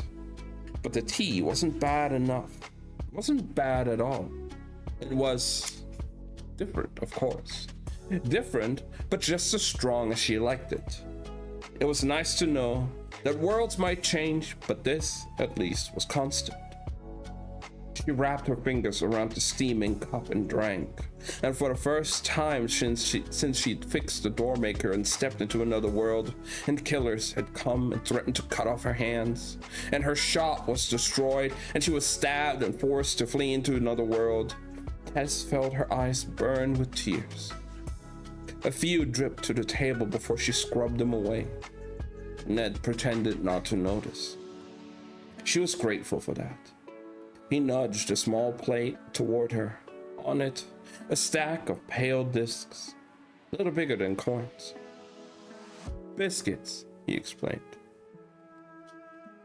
Tess considered them. They looked like Kashen, a spiced cookie she'd eaten as a child. She took one and sniffed it, but couldn't detect any spice. She bit down, tried, but it was hard and bland and resisted in her teeth. And she was wondering how and why a person would eat it when Ned took one and dunked it in his teeth. Skeptically, she followed his lead, placing the moistened biscuit in her mouth. This time, it was warm and soft and sugary. Not Kashen by any stretch, but nice. Varese clicked his beak, and Ned stared at the owl with a kind of childlike wonder. Amazing, he muttered, and Tess felt herself preen a little. It was an elegant bit of magic. She finished her cup, and he poured her another, this one even stronger for how long it had steeped. Did you and Kel have tea often? She asked. Ned stared. I started to laugh and choked on half a biscuit. No, his visits have always been strictly business. He's never even taken off his coat. I've heard it's magic, she said. That coat. I wouldn't be surprised, he said. Isn't everything magic where you come from? Tess started to shake her head and then stopped. Not everything was spelled, of course, but there was magic in it. That's where the threads came from. You have magic, she said, glancing at the tendril in the air around him. You shouldn't, but you do. It was like she lit a lamp inside Ned's face. You can tell? I mean, I know it's not much, but I've been practicing every day, and I feel like I'm getting better. There he went again, talking too fast and high royal, his hands moving in his enthusiasm. In fact, this man never seemed to stop moving. He reminded Tess of Varese. All those little twitches and shifts. She waited until he lost enough steam that she could catch the words. Something about candles and elemental kits, and her gaze drifted back to the locked wooden door on the other side of the room. There's magic in there too. Ned's brow furrowed. The joy dropped out of his face. Oh. What's behind the door? Nothing, he said, swift as a window slamming shut, the kind of lie that made it clear she wouldn't get the truth. Tess wanted to tell him that whatever it wasn't safe. But there was a look on Ned's face that said he already knew. He knew it was bad. He knew it was wrong. He knew. And here it was, and here he was with it. So he simply said, be careful. And then she finished her cup of tea and stood, wincing as the stitches pulled. Where are you going? He asked. It was a good question. She didn't have a good answer, but she couldn't stay here. She went to the counter and gingerly pulled on her coat, shoved her feet into her boots, tucked the door maker under her arm, and slipped all of the coins save one into her pocket. She put the last on Ned's table as payment for the help and the tunic and the tea. He did a strange thing then. He took up the coin and brought it to his nose, murmuring what sounded like flowers. You're very odd, she said. He smiled. So I've been told. If you see Kel or Lila, tell them Ned Tuttle says hello. Tess laughed a little at that, even though it hurt. She couldn't imagine running into the two Antari, but he seemed hopeful, so she said, I will. Ned stood, following her to the door. You could come back, anytime, he said, throwing the latch. You don't have to be bleeding to death. I mean, obviously, if you are hurt, do come, but if you just want to swing by for a tea and a chat, that's fine too. The door swung open, revealing a pale gray morning. "Oh," he said, "I forgot your name." And perhaps it was because all he'd done to save her life. Or perhaps it was because she never thought she'd see him again. Perhaps it was just her tired mind giving way, but she found herself telling him the truth. "It's Tessali Ranek," she said, adding, "But friends call me Tess." Even though the truth was only Nero called her that. And Ned smiled. "Well, Tess, you know where to find me." And she did. Outside, the streets were full of carts and people and voices. The morning cluttered with movement, but without the many layered threads of magic, there was a flatness to it. Was this how her world would looked to everyone else? It was so quiet. And while it was certainly unnerving to see only the material, mundane world, Tess also felt a strange relief, like a cold hand on a fevered cheek. She looked back, reading the sign over the tavern door. "The 5 points," she murmured to herself, committing to high royal words to memory. And then she set off down the street.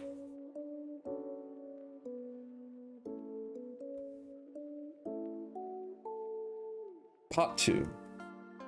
A few heads turned at the sight of the girl in the too long tunic and tight breeches. A mane of wild curls and a slight hitch in her step, talking to herself under her breath in a foreign tongue. But of course, Tess wasn't talking to herself. She was talking to Varese. Oh my god, 1 second. Yeah. Something in my eyes. Not that anyone else could see the dead owl tucked inside the pocket of her coat. "I'm not stalling," she muttered. "I just need a plan." She stopped on the street corner, looked up and down the road. What a strange city. The buildings were a mix of wood and brick and stone, mismatched, a mixture of new and old.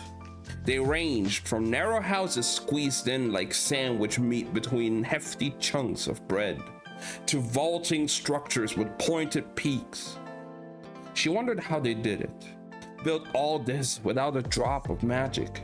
If they really had to fell every tree, lift and set every stone. It was impressive, but it was also dirty. Every time she breathed, she caught a foul taste, like food gone off and smoke belched into the sky, sending up clouds as black as coal. She walked along the riverbank. In daylight, it turned out the water wasn't black or blue, but gray. The pale gray of puddles in the streets, of soot and storm clouds. It made her shiver to see the Isle stripped of color, a source reduced to a simple stream. She walked on until she reached a bridge, stopped to orient herself again. "Yes," she told the owl, "I know where I'm going." This wasn't strictly true, but she had a hunch.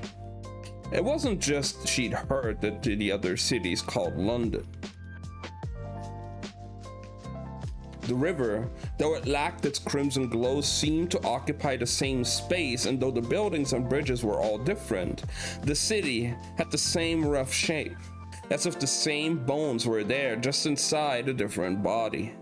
So as Tess walked, she drew a map in her head, not of this city, but her own, grateful that she had spent the last few years learning the ins and outs of the capital. When she'd gone through the door, Tess had and hadn't moved through space. A different world, yes, but the same physical place. She thought it was a decent bet then that walking a step in one world would carry her a step in the other. Kaelin survived, she went on. I'm betting Bex did too. which was why she was now putting a healthy distance between herself and the shop ruins and the shawl, or at least where she guessed they were, before going back into her London. "No, I can't stay here," she muttered, as if Arrest had been the one to offer the option. She shuddered even as she said it. Nice as it was to rest her eyes a little while, the thought of a life in a place like this, a world without magic, was enough to turn her stomach. No, she had to go back, even if it was dangerous, even if they were looking for her. The world, her own world, was a big place. She had run once. She could run again. Tess paused and closed her eyes, drew the map in her head one last time to be sure that she was roughly the right spot, and then she knelt and set the little wooden box on the ground. She glanced around, saw a pair of women strolling by, lost in chatter, a vendor setting up a cart, an old man on a bench reading a paper, but none of them had noticed her. Arrived. "Hi, Angel, how are you doing?" Tess turned her attention back to the box and whispered, "Ero." For a second, nothing happened, and she was scared the lack of magic in this world would somehow keep the box from working, that the spell would have nothing to grab onto and she would be stuck here in this powerless world. And in that second, she realized how badly she wanted to go home. But then the second passed and the spell sprang to life, the box unfolding and the door rising up, carving itself against the empty air in a single burning thread of light. The old man looked up from his paper and she wondered what he would think when she was gone, if he'd convince himself it was magic or convince himself it wasn't. Strange world, she thought again, as the space inside the doorway darkened, the curtain rippling as one London was replaced by another, and Tess flung herself through. In her mind, the door had led to an alley across from the docks, but her mind must have been off by half a dozen strides, because instead of stepping into the street, she walked straight into a kitchen. Which might not have been so bad if the kitchen had been empty. But it wasn't. A woman stood at the stove making breakfast, and Tess had just enough time to notice the tendrils of magic in the flame beneath her pan before the woman turned and shrieked and flung out her hand. Tess saw the gust of wind the instant before it slammed her back. Through the conduit door and onto the damp cobblestone street she'd left seconds before. Tess gasped, pain rippling through her side. She pressed her hand against the stitches, hoping they hadn't torn. "Pero," she hissed, and the door collapsed. Tess sat up, noticed the old man staring, wide-eyed, his paper forgotten, as she took up the doormaker, counted off a handful of paces, and tried again. This time she waited for the door to resolve, waited until the world beyond took on a blurry kind of shape, enough to at least be certain that it would not dump her into someone else's house. And then Tess looked at the man and flicked her fingers in a wave before she disappeared, taking the door and the magic with her. German button is gone. It's off during reading streams, Angel.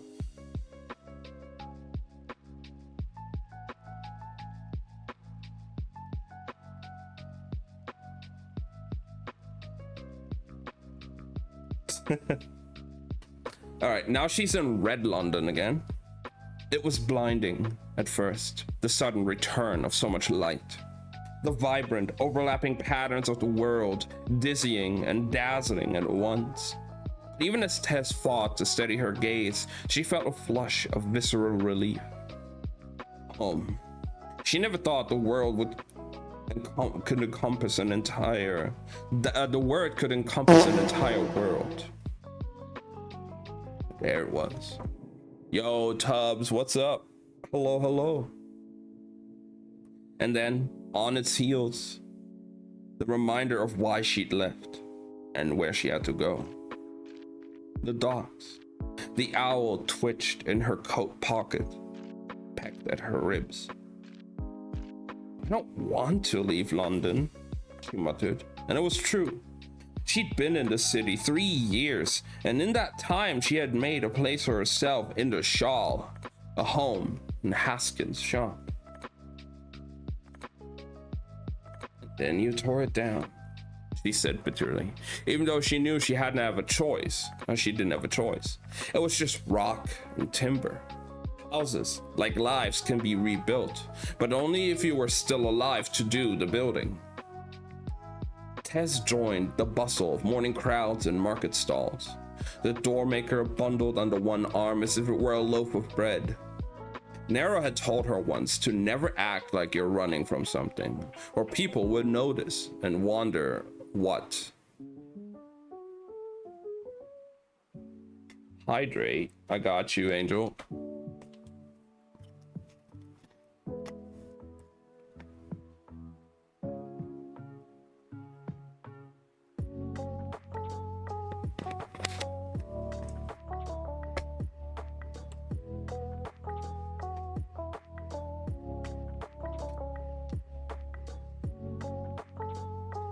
So she resisted the urge to glance around, to scan the faces, search for trouble, or quicken her pace, even as she crossed the crowded road and descended the wide stone steps to the London docks. Her steps slowed at the sight of all those ships, some big, some small, trading vessels and members of the royal fleet, merchant skiffs and a Faroan strider, and a handful of boats that flew no flag. She had grown up in a port city, and whenever she felt trapped, she'd sit and watch the ships coming and going, and know where there was a way out. You've been reading for 2 hours? Actually, I've been reading for like half an hour, Angel. We had like a long ass yap session before. She'd taken it once, and here she was again. He studied the ships, entertained the brief but dazzling hope that she'd find Elric's little boat tethered to a berth. Seen a man waiting for her, unchanged by time, silver baubles shining in his twisted hair, one hand raised in welcome. But of course he wasn't there. She considered the ships that were, trying to find the right one. Could she buy passage? Or would she have to stow away? Either way, the merchant vessels were best, because they came and went and always had room for unexpected cargo. One caught her eye, a fast-looking ship with a dark gray hull and white sails, a bird's head carved into the prow. But when she tried to move toward it, her feet felt pinned to the wooden slats. Not by magic, only doubt. Was running really the right answer? How far would she have to go to feel safe again? Wait, she's at the docks right now, right? And I remember that Lila was going to the docks as well because she needed to go to her ship to grab something. Are Lila and Tess gonna meet here very soon?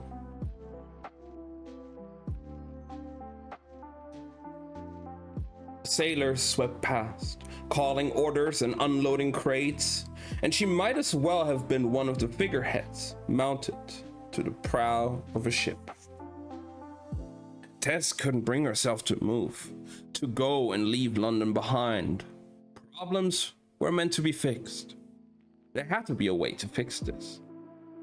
It wasn't even her the killers wanted. It was the doormaker. She thought about chucking the device into the aisle, but she knew it wouldn't help. If Bex and Kaelin came for her and she told them what she'd done, they'd think she was lying and that she'd stashed it somewhere. Would proceed to break every bone in her hands and then the rest for good measure. And once they figured out she was telling the truth, they'd probably just kill her. So no, ditching the blasted thing wasn't the way out. But there was another option. She could stay and try to fight. The owl shuddered in her pocket, and Tess amended the thought. She could find someone else to fight for her. Bex and Kaelin were sellswords. Someone had hired them. But the city was full of strong magicians with loose morals. Maybe she could hire one of her own. Of course, the Shal was the place to do that, and she couldn't go back there. It was the first place they'd be looking for her. Tess buried her fingers in her curls. She wanted to scream. Instead, she turned and kicked the nearest crate as hard as she could, and then she did scream. A little in pain, if not frustration. She was still rubbing her foot when she heard a voice nearby say, "Well, if it isn't our illustrious captain." Tess turned and saw the tellable shine of Antari magic. Oh shit, it is Lila. Lila and Tess are gonna meet. It twined through the air, the color of moonlight, but twice as bright. So bright, it almost blurred the figure at its center. But as the threads shifted and danced, Tess saw the tall woman approaching a ship. Whip thin, dark hair cut knife sharp along a pointed chin. She knew her at once. Delilah Bart, one of the strongest magicians in the world, and unlike the Crimson Prince, for which Varese had been named, Lila Bart was known for using her power as if hungry for an excuse to put it on display. There was a rumor she'd even fought in the last Essentage, disguised as Station Elsor. The real Station Elsor was from a port town near Hanas and spent the next year telling anyone who could listen that a strange woman had stolen his identity and his spot in the final games. Whether or not it was true, everyone said that she was just as good with a blade as blood or any of the elements, and she was always spoiling for a fight. And Tess knew then she'd found her champion. Delilah Bart stood in her silver shine, one boot lifted on a crate and her head rippled a tip back, chatting with an older man on the deck of the dark hulled ship.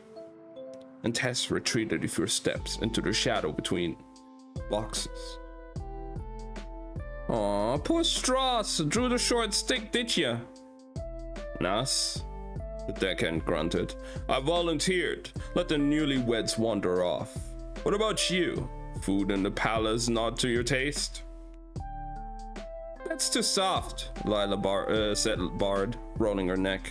But Alucard sends his regards. She kicked the hole. What have you done to the Baron? Took off a month of salt and grit. You're welcome. I didn't say I liked it. She looks despicably decent. Are we leaving port? Asked the deckhand, sounding hopeful. Not yet, she said. Just came to fetch something. Hey, Captain, said a second, younger man, as Bart started up the ramp. How long are we stuck here? Till the job's done. What's wrong, Tav? Not enough brothels in a fair capital?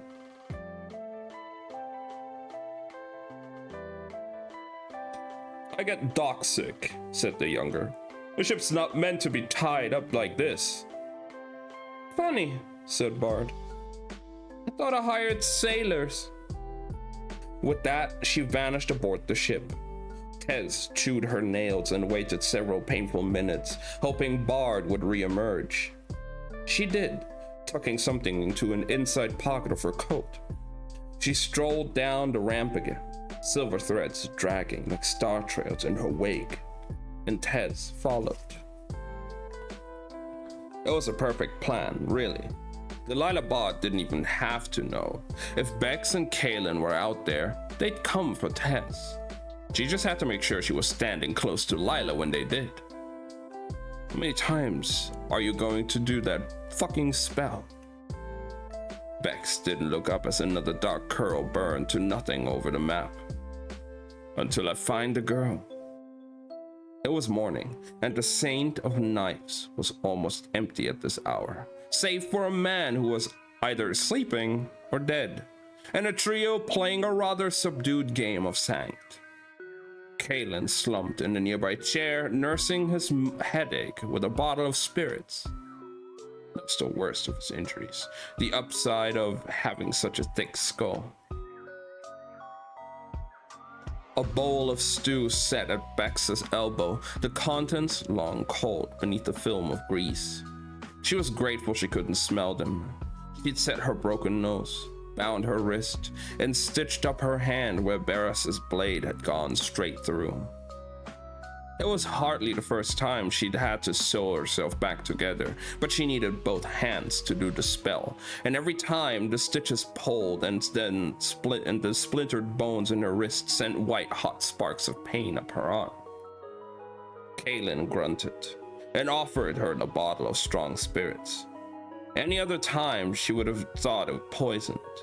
Today she knew it wasn't. Still, the gesture rankled her. Let them dull his pain. Let him dull his pain. She preferred to sharpen hers into a point. She waved the spirits away.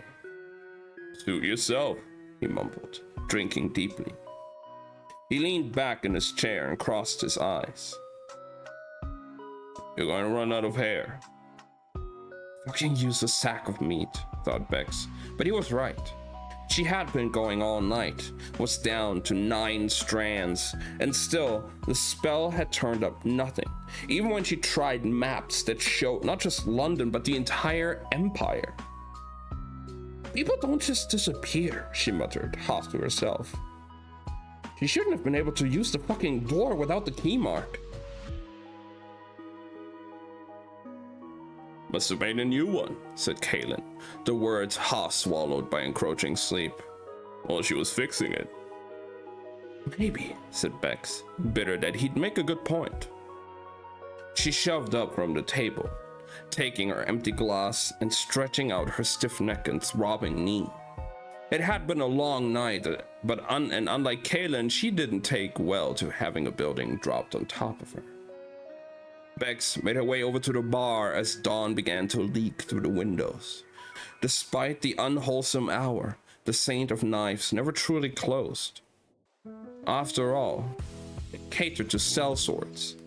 Death didn't sleep, and neither did the hands that ferried it. The owner, Hannes, however, did go to bed, with the strict warning that anyone who tried to leave without paying would be cursed upon exit.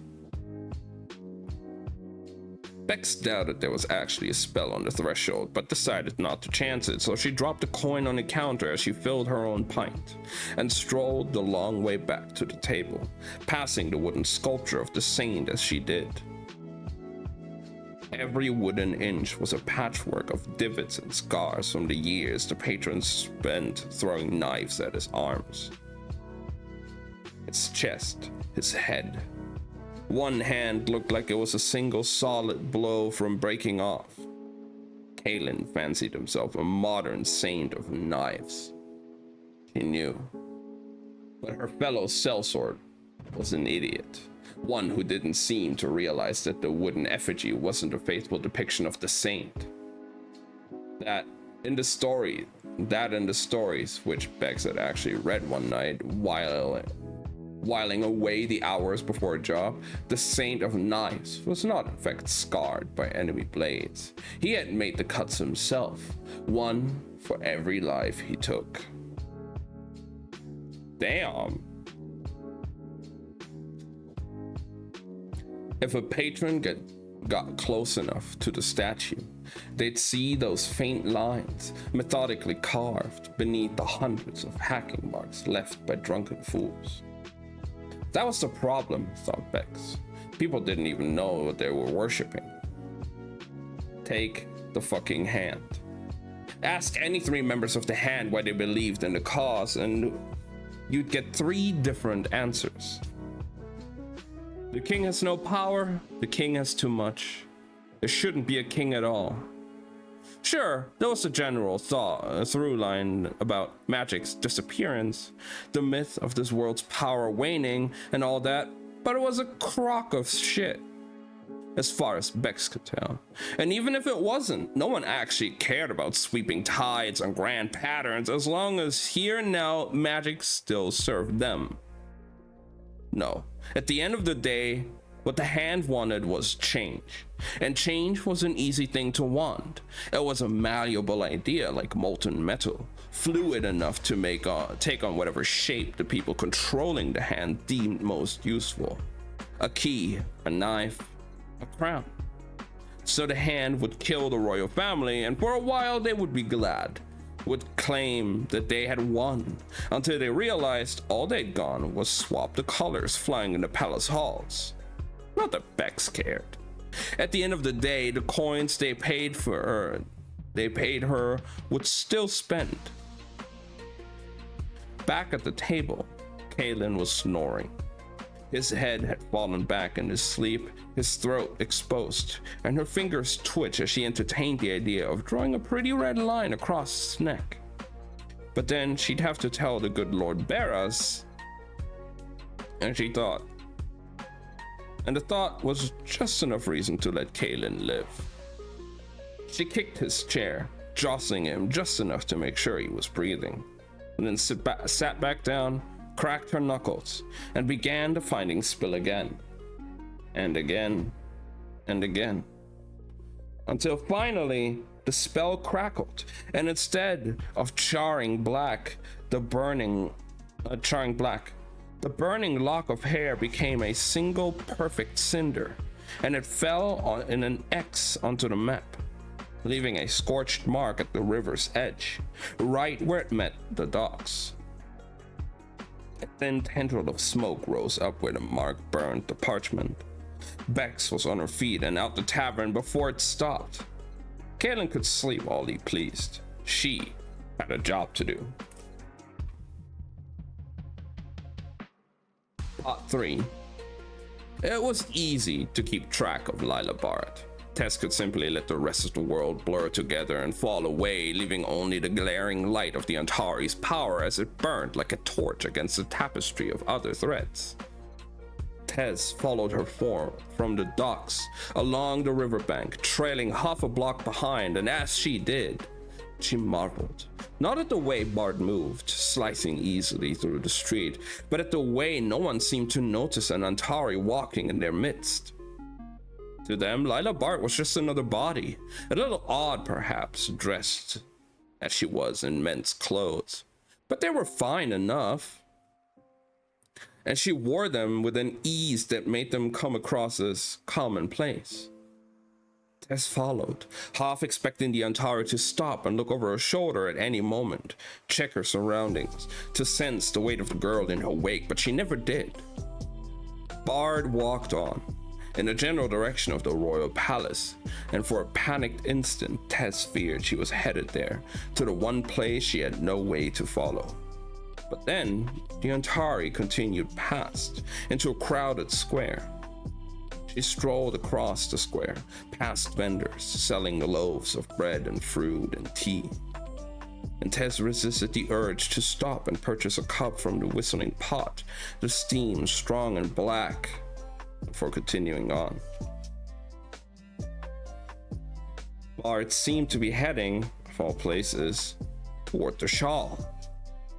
Tess's pulse quickened as she trailed in the magician's wake, half hoping and half fearing that she would being led back there. But soon the Antari turned again, this time up a narrow road. At last, 2 blocks later, Bart stopped and slipped inside a tavern inn. The setting sun announced a sign over the door, and Tess paused on the step.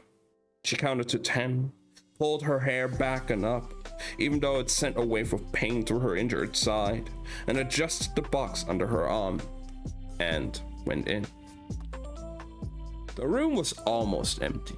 Only a handful of bodies scattered among the tavern tables, coils of blue and green and golden magic lighting the air around their shoulders. No silver. She scanned the tavern and caught the hem of Lila Bart's back coat just as her boots vanished up a narrow set of stairs. Tess drifted toward them as the innkeeper, a narrow-faced woman with a shock of white hair and threads of color of wet grass, looked up from behind the counter. "You lost?" Tess hesitated, then put a lid on the bar. "Just thirsty." The innkeeper swept a coin into her pocket and eyed Tess, clearly trying and failing to guess her age. "Ale or water?" Tess bit her lip. "We have tea." The woman nodded and shuffled away, and Tess's gaze flicked to the back of the stairs. No sign of the Antari, but there was only one set of steps, so she had to hope that this was close enough. If trouble came to call, she crouched and set the doormaker on the wooden floor beneath her feet in the shadow of the counter.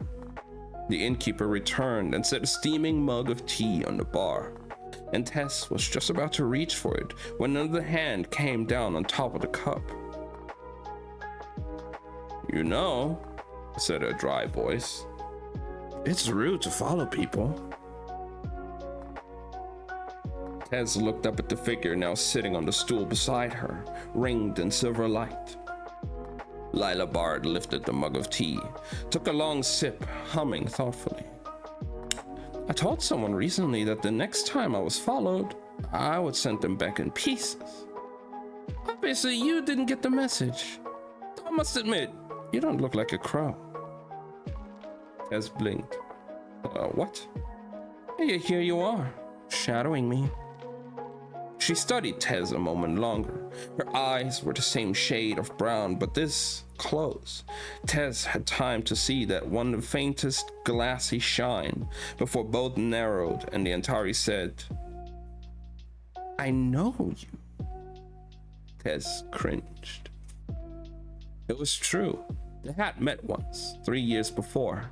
This had been new to Tess had been new to freedom, to London, to need, and so perplexed by the sight of the Antari as she passed her in the streets, she couldn't help herself. "You tried to pick my pocket." That wasn't strictly true. It was the contents of her pocket Tess had wanted. It was the silver bright light of the magic itself, the way it pulsed and twined. But more than that, it was the closeness of it. Until that moment, she thought there was only one Antari in the world, Cal Maresh, the Crimson Prince, and even then she'd only seen him once, and at a distance his silver threads, so bright, they blurred the shape of him within. There was another, and her hands seemed to move before her thoughts, reaching for the Antari's magic, hoping to steal a thread. Just one. She hadn't been quick enough, or perhaps the Antari had just been quicker.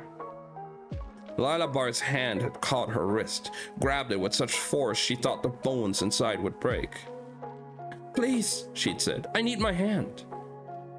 "You better find another way to use it," Bard had said, but a moment later her fingers had loosened just a little. "How old are you?" she'd asked, and Tess had lied and said 14, though she was barely 12. She lifted her chin as she said it, because she wasn't a coward, even if she was afraid. "Look at me," said the Antari, and Tess had done it, even though it hurt her eyes. Bard had leaned in close. "Never steal something unless you're sure you'll get away with it."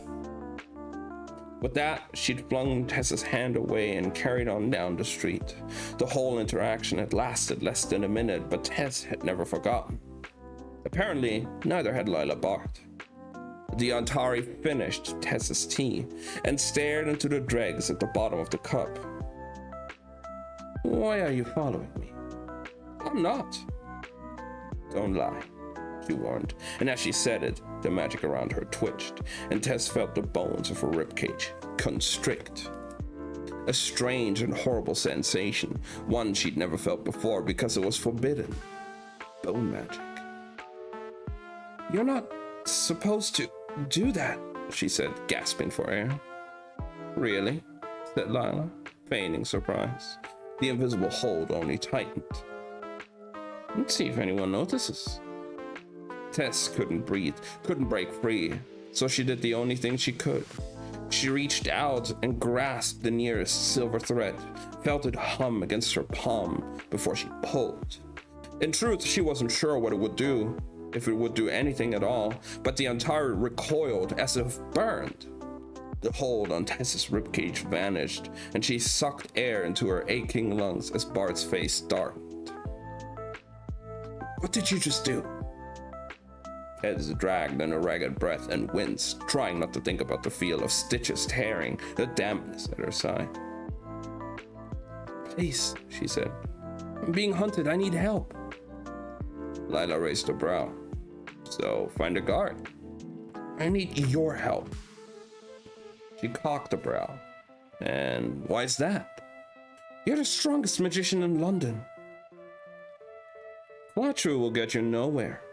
Lila rose from her stool and turned to go. "I know you're an Antari." Lila Bard paused it, cocking her head, studying her with those two brown eyes. "And how do you know that?" Tess hesitated. "I can see it. Your magic." She seemed to consider, and shrugged. "Bully for you," she said, walking away. "Don't follow me again." Tess got to her feet. "You're going to kill me." "Sounds like a you problem." "There's something they want. A door maker." "I don't." Whatever Lila Bard was about to say, the words died. She stopped, and when she turned back, the anger and annoyance had both been replaced by true surprise. "You have the Persalis?" Tess hesitated. So it had a name. "If a Persalis is a device that makes doors to other places..." Lila did something shocking then. She laughed, not loud but softly to herself. "Once in a while," she murmured, "the world does provide." "Now," he said, grabbing Tess by the shoulder and hauling her onto her feet, "who's coming to kill you?" "Assassins. They came to my shop last night and..." "I saw. How many are there?" "2. That's all." "They're strong." "I'm sure," said Lila blandly, steering Tess toward the stairs. "Wait," she said, trying to twist around. "Where are we going?" "Somewhere safer." The Antari pushed her up the stairs. "To talk." "I have to go back. I left the box." But the words fell away as they reached the narrow landing at the top of the stairs. 3 doors led to 3 rooms, and one stood open, but not empty. Tess saw the ripple of crimson light as Bex strode through, palm up, the metal buttons already peeling away from Lila's coat. Shooting toward the melting ball of metal in the assassin's hand. "Look out!" shouted Tess right as the metal divided itself into nails and the nails shot toward them. Lila Bard shoved Tess down the floor, but the slivers of metal only changed course and followed, falling like sharpened rain.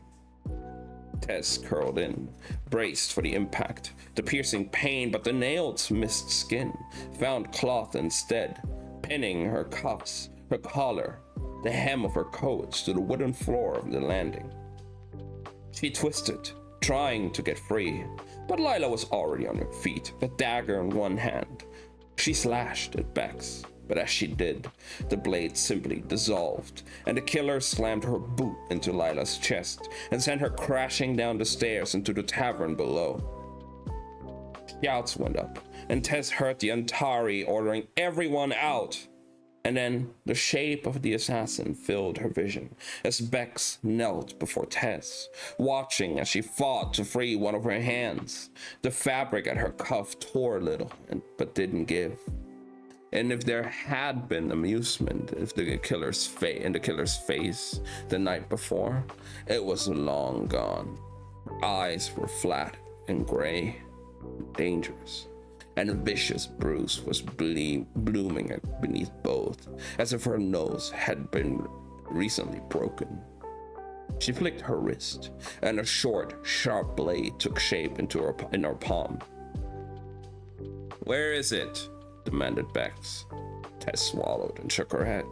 "I don't have it." It was the truth. She'd left it sitting on the floor next to the bar below. "Wrong answer," said Bex. And then, before Tess could tear free, she drove the knife down through the back of Tess's trapped hand.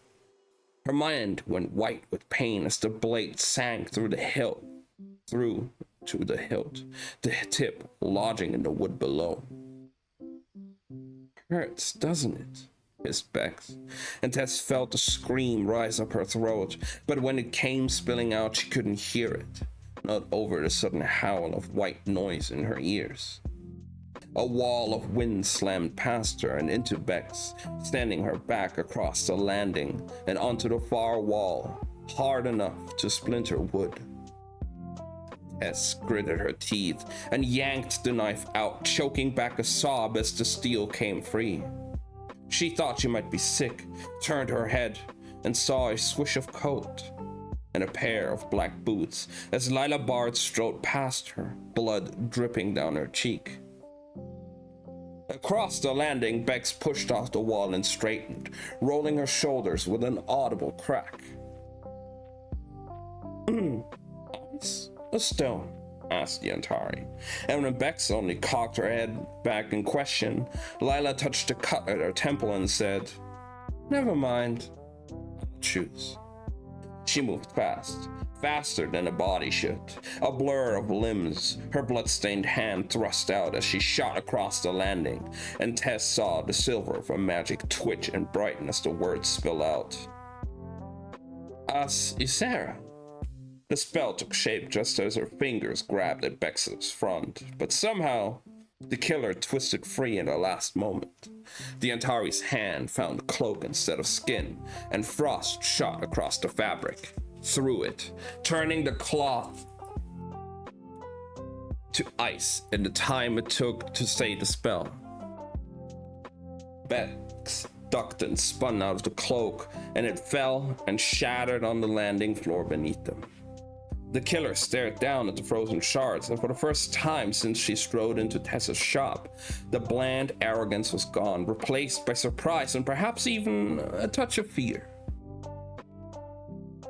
"Not fair, Antari," she said as the metal bracer on her forearm unspooled, forming into blades.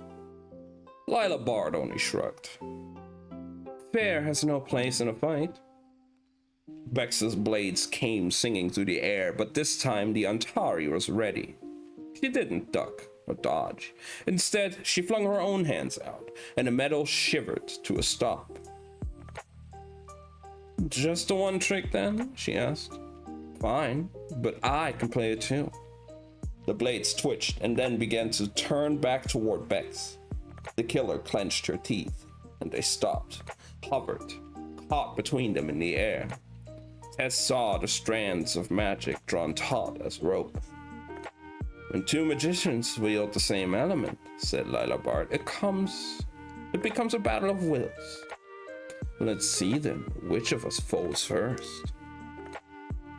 Her face was smooth, one eyebrow cocked as if it were just all a game, but Tess could see the strain in the air around her. She was using all her strength, and so was Bex.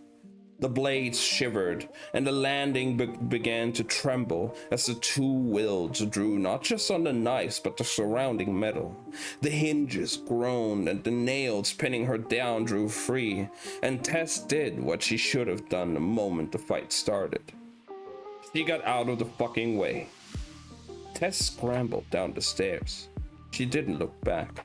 Not when halfway down she felt the tension break, a shudder of air and hiss of steel, and the thunk of metal as sharpened points found wood.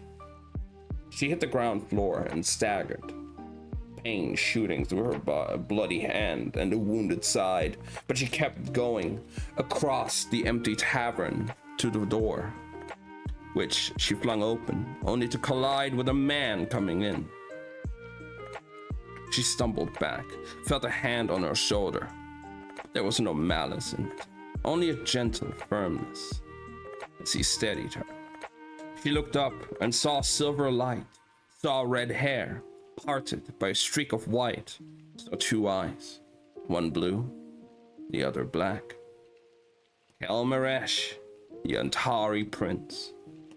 Tess was pretty sure she was supposed to bow, but her side hurt too much, so she was still holding her up. He was still holding her up, so she managed only a weak Masveres. Like Lila Bard, he stood at the center of a silver net, but something was wrong with the threads. Where the other Antari shone bright and steady, his flickered and frayed. Broken. His magic was broken. Kelmaresh looked down at her and frowned. You're hurt. And Tessali Ranek looked up at him and said, So are you. His frown deepened, a question forming on his lips, but he never got a chance to ask before in that moment the building rumbled and shook from the battle upstairs. And Kel looked up over Tess's head. And Tess looked past him onto the street and screamed, Look out! Okay, so I still have the theory that Tess might be able to fix Kel's magic. I hope she can, because that would be so fucking cool.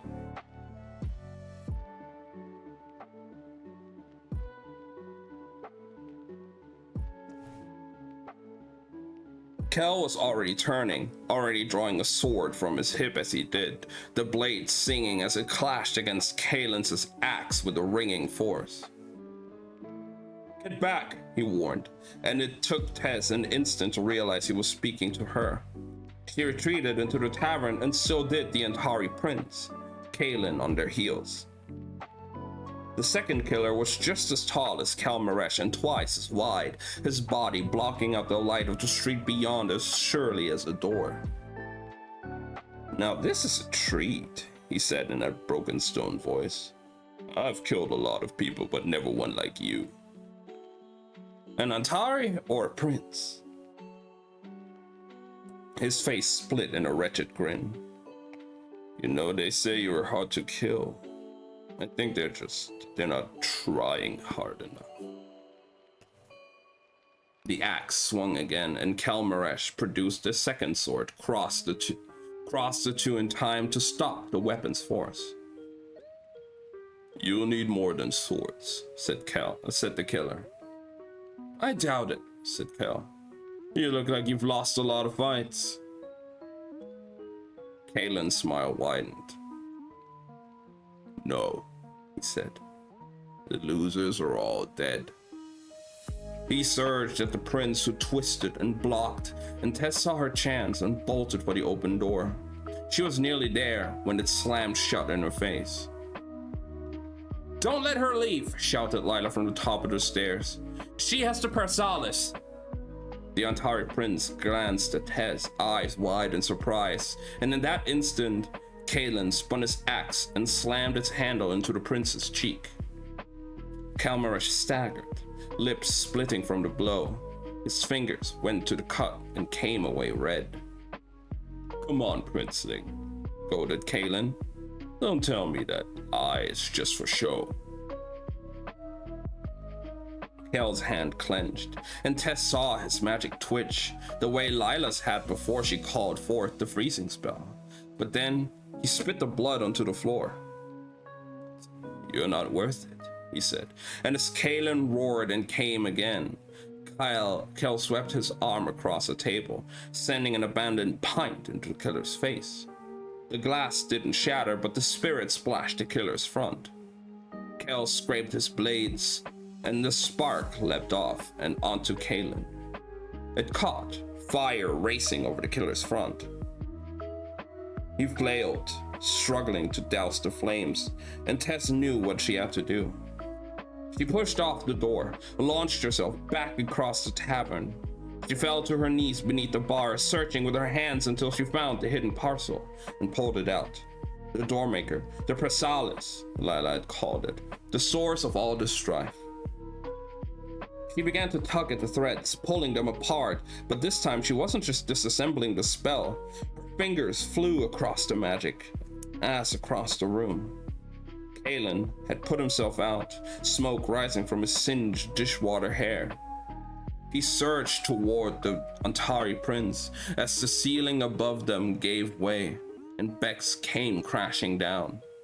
She landed in a crouch atop a table and rolled out of the way just as Elida dropped through, blood running into one eye and a wicked smile on her face.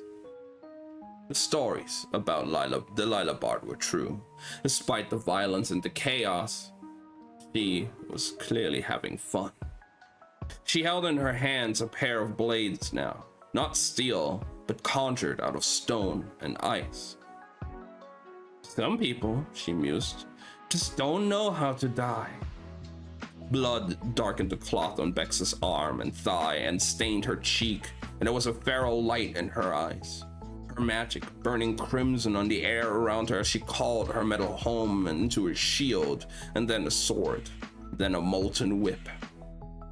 Tess worked faster, blood slicking her wounded hand as her shaking fingers frantically tied off a knot. The building groaned, and Tess wondered how much longer it would hold. She didn't want to find out. Kalen swung his axe, only to find that the metal edge had disappeared, drawn into Bex's fight, while Kel's sword held firm, its edge gleaming with spellwork. He brought the blade to the killer's throat, but Kalen only smiled. "I'll get that magic out of you," he said, "one way or another." The floor rumbled as he spoke, and earth shot up from beneath the slats, turned to tendrils. Kelmaresh slashed through them, but they simply parted and reformed.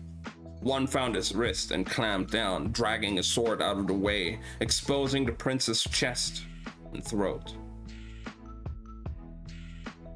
"Stop!"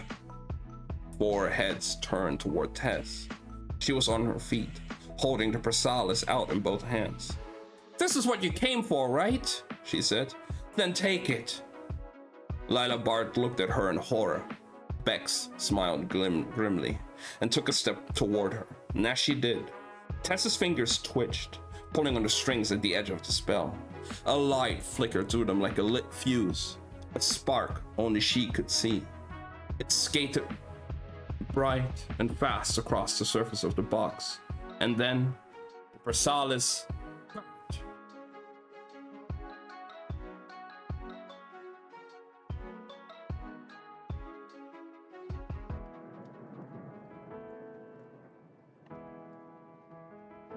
Which part exactly do you mean, Angel? Also, I'm gonna take a quick little break. We just finished part 3. I'm gonna quickly do a little stretch and maybe grab a snack or something. I don't know, but I'll be back.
All right, I'm back. Your Name universe. I don't know if I wanted to be in Your Name.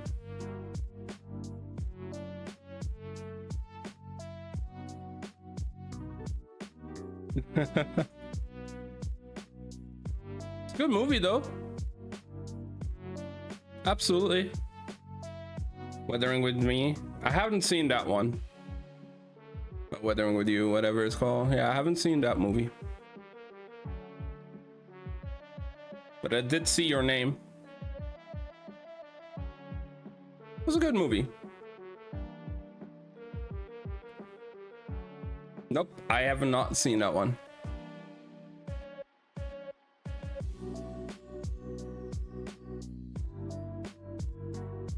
Should. Maybe one day. My favorite by far is still A Silent Voice.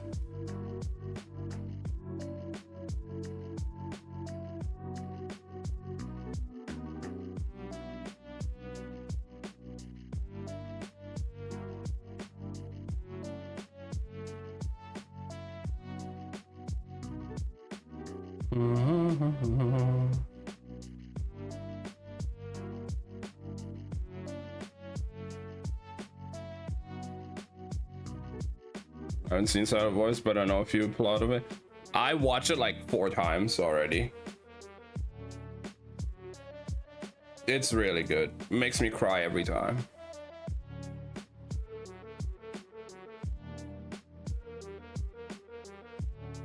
Brilliant movie.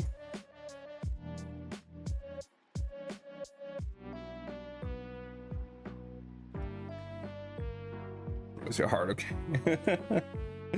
I just love the movie, you know. It's a great movie. It's very real, very raw emotions.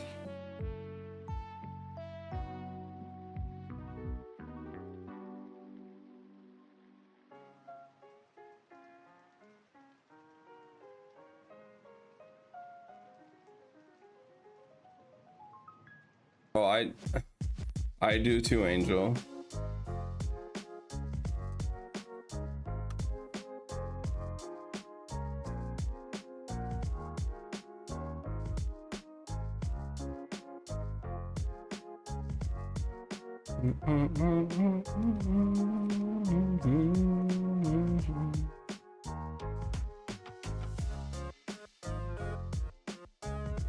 Summer Ghost. I haven't heard of that one.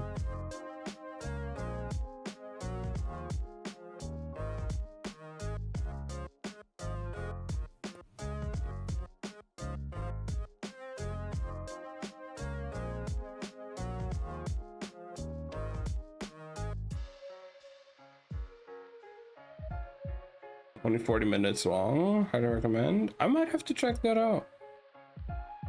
Who knows?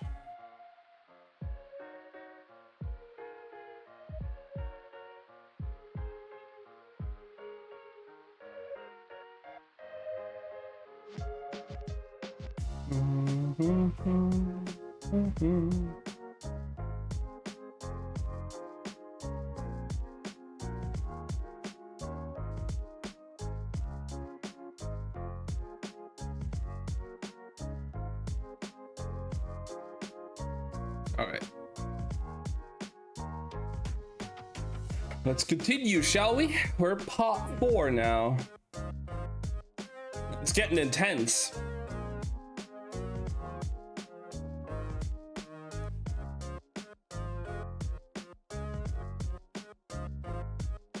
Try to hide it. I feel that. I watched Your Name in the cinemas, so you know, I was trying not to cry there too. Like, I saw it on the big screen with hundreds of people in the movie theater, so. Alright. No! Shouted Bex, surging forward, but Lila blocked her path as the object in Tessa's hands went up in flame. It burned fast, far faster than it should. Days of work erased by a single spell. And then, the Prasadas crumbled like ash between her fingers. Shouldn't have done that, little girl, growled Kaylin. Bex stared, face going from scarlet to gray. You're dead, she snarled, metal coiling back around her forearm, but Lila Bard stepped between the killer and the girl. So keen to go again? She asked, a sharp thrill in her voice. You should know. I've been holding back. The air ripped around her as she said it. The whole inn groaned. The light and the lanterns peeled into ribbons. And Kel here, well, he hasn't even gotten started. Those ribbons of flame circled his shoulders. The wind caught his copper hair. If Tess didn't know better, if she couldn't see better, she might have thought the magic was his own. The two killers finally seemed to take stock of their situation. Blood stained Bex's skin from a dozen weeping cuts, smoke wafted off Kaylin's half-burned shirt. Two of the strongest magicians in the world stood between them and Tess, and the Persalis they'd come for was nothing but a smear of soot on the splintered floor. Kaylin flashed Kel a smile that felt like a threat, said nothing. Bex's eyes slid past the Antari and landed on Tess.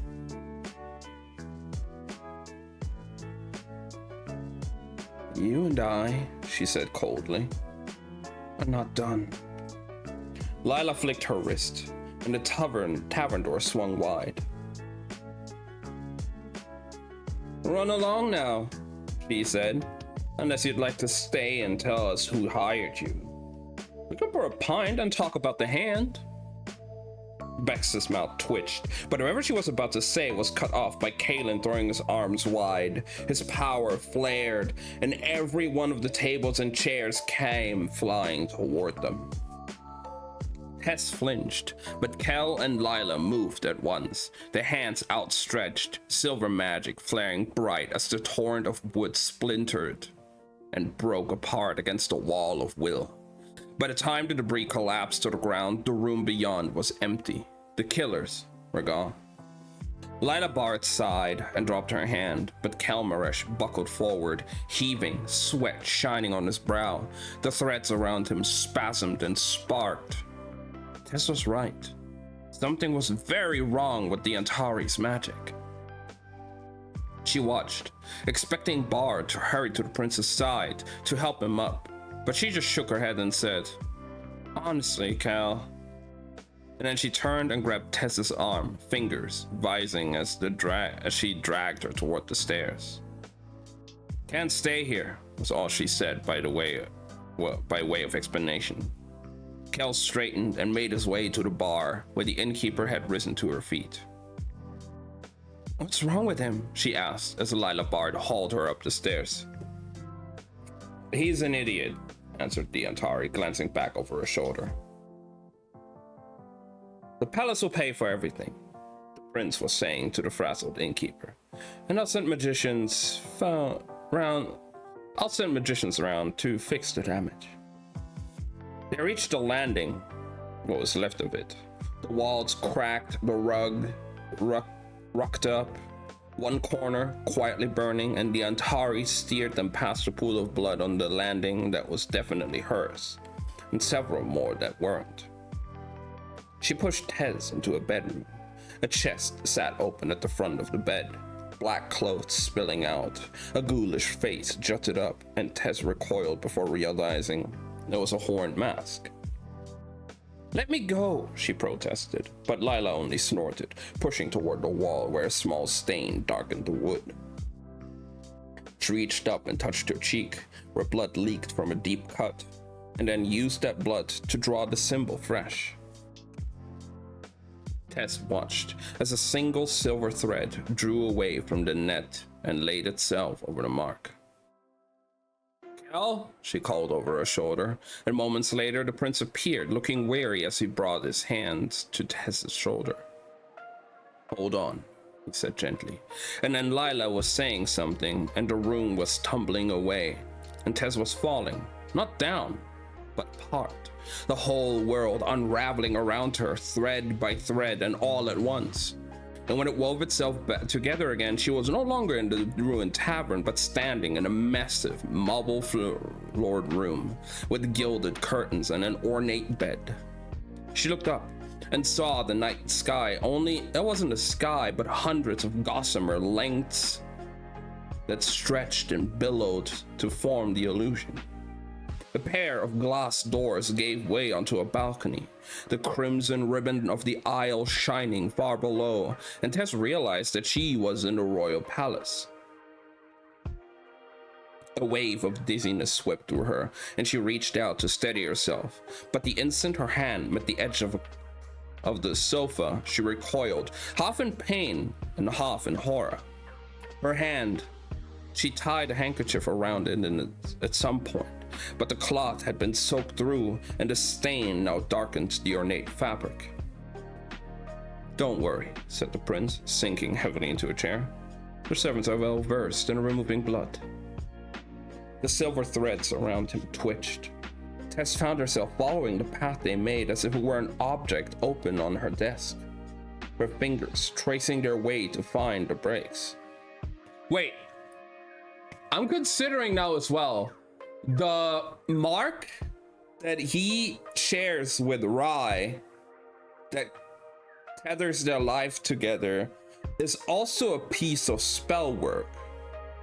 Could she unravel that one too and break the bond between them?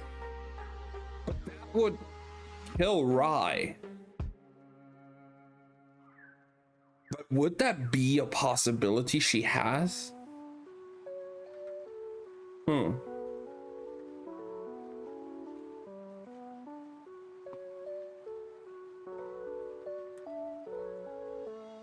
Kelmaresh saw her staring. "What is it?" Tess ducked her head and said nothing. Lila Bard had stopped before a full-length mirror and seemed to be taking note of her own injuries, examining the cut on her brow, the tear in her shirt, and her gaze met Tess's in the reflection. "That was a clever ruse," she said, turning from the glass. "Now, where is it?" Tess stared at the Antari. "Where's what?" "The Persalis." Tess's head was spinning. She didn't understand. "I destroyed it in the tavern. You saw me." "I saw what you wanted them to see, but it was obviously a decoy." Tess said nothing, and the amusement died on Lila's face, replaced by a slow but vivid horror. Her boots echoed sharply as they crossed the floor. "You mean to tell me," he said, enunciating every word, "that what you destroyed back there was the real Persalis?" Tess's silence spoke for herself. Lila shook her head. "Empty your pockets." When Tess did not, Lila grabbed her roughly by the arm. "Gently," warned Kel. "She's clearly injured."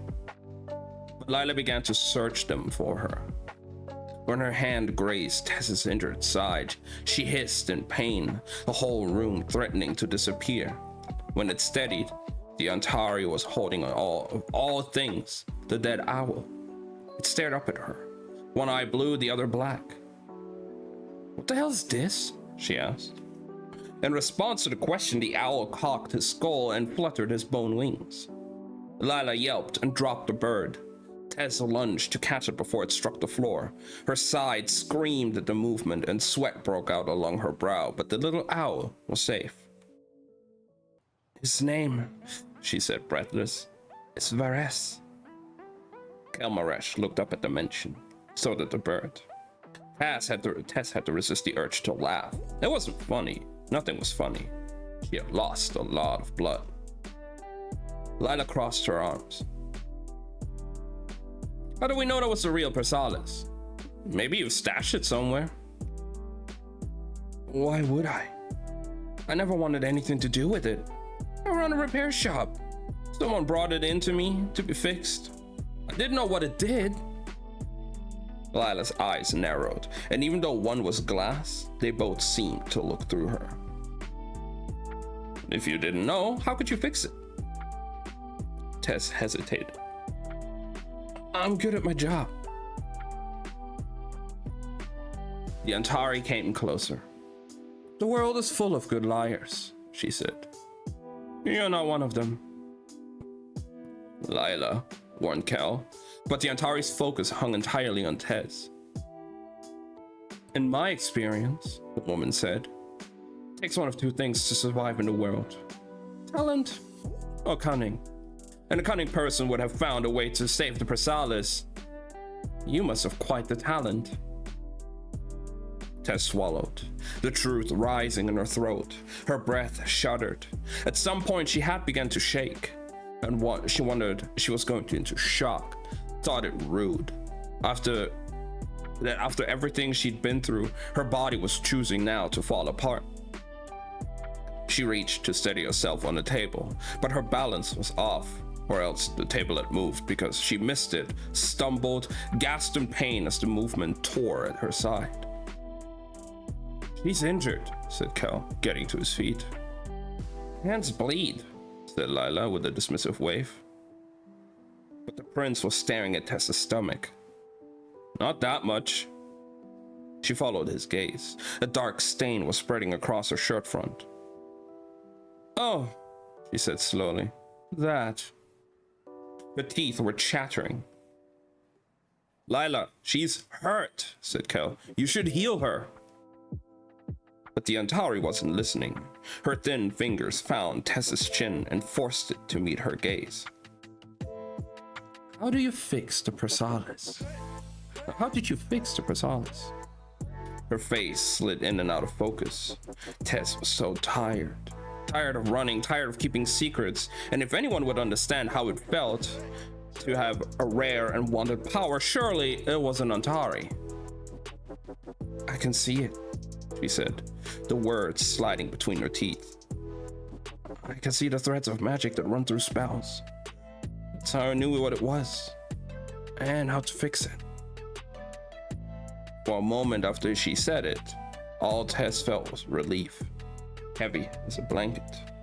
The prince made a sound that might have been a laugh. Lila and Tess both turned to him. Alucard will be devastated, he said, to learn he's not the only one gifted with such sight. Tess stiffened.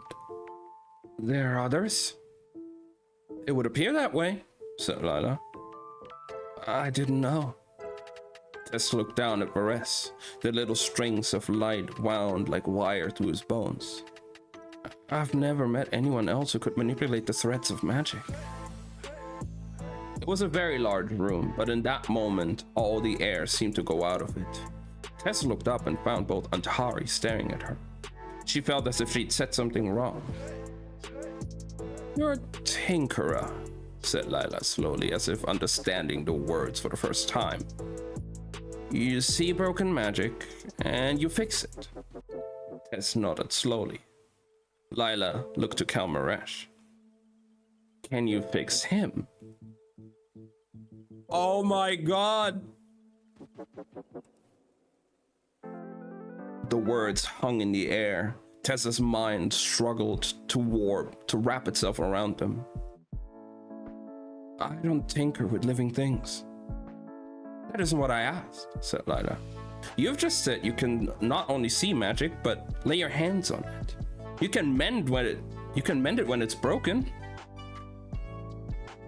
I repair broken objects, said Tess. I've never fixed a person. But can you do it? She demanded. I don't know, answered Tess. To even try would be against the laws of magic. The laws, said Lila Bard. If they're all that's in your head, if they're all that's in your way, she ran a hand through her dark hair. If it can be done, then you will do it. There it was, the order. Her power reduced to a tool wielded by another hand. Tess stood as tall as her injuries would allow. And if I refuse? She didn't see Lila draw a knife, but suddenly one was pressed against her throat. Then, so help me God, I will cut off pieces until you change your mind. Kel was on his feet at Lila's side, his hand tight on her arm. Enough, he said, sliding into the royal tongue. Lila shook him off. You want me to heal her? She snapped in the same language, gesturing with the tip of her knife as she spoke. Fine, I will. As soon as she agrees to heal you. Tess shook her head. There's a difference between an object and a human being, she said to the prince, switching back to Arnesian. I make a mistake. Then do not make one, warned Lila. But Tess held Kelmaresh's two-tone gaze. She saw the strain in the set of his jaw, in the crease between his eye, in the way he held himself even now. Could it be done? She did not know. She felt herself wanting to reach for those broken threads, wanting to help. But this Antari was not an object in her shop. Repair was often trial and error. Oftentimes, she fastened the threads wrong inside a spell and had to undo the work and start again. But the vessel did not care whether it was made of wood or clay. A living body could fail under the strain. Your Highness, she began. He looked at her tired but resigned. It's all right, he said. I understand. I don't, snapped Lila.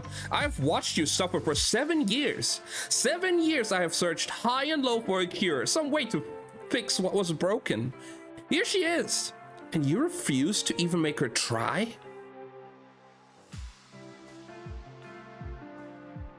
Kel sighed, rubbed his eyes. She said she can't. Can't and won't are different things. Kel gave the Antari a heavy look. It is not worth the risk. Just heal her, Lila. Please. Tess saw Lila's anger waver on that last word. A door cracking to reveal something ragged, pained, before it slammed shut.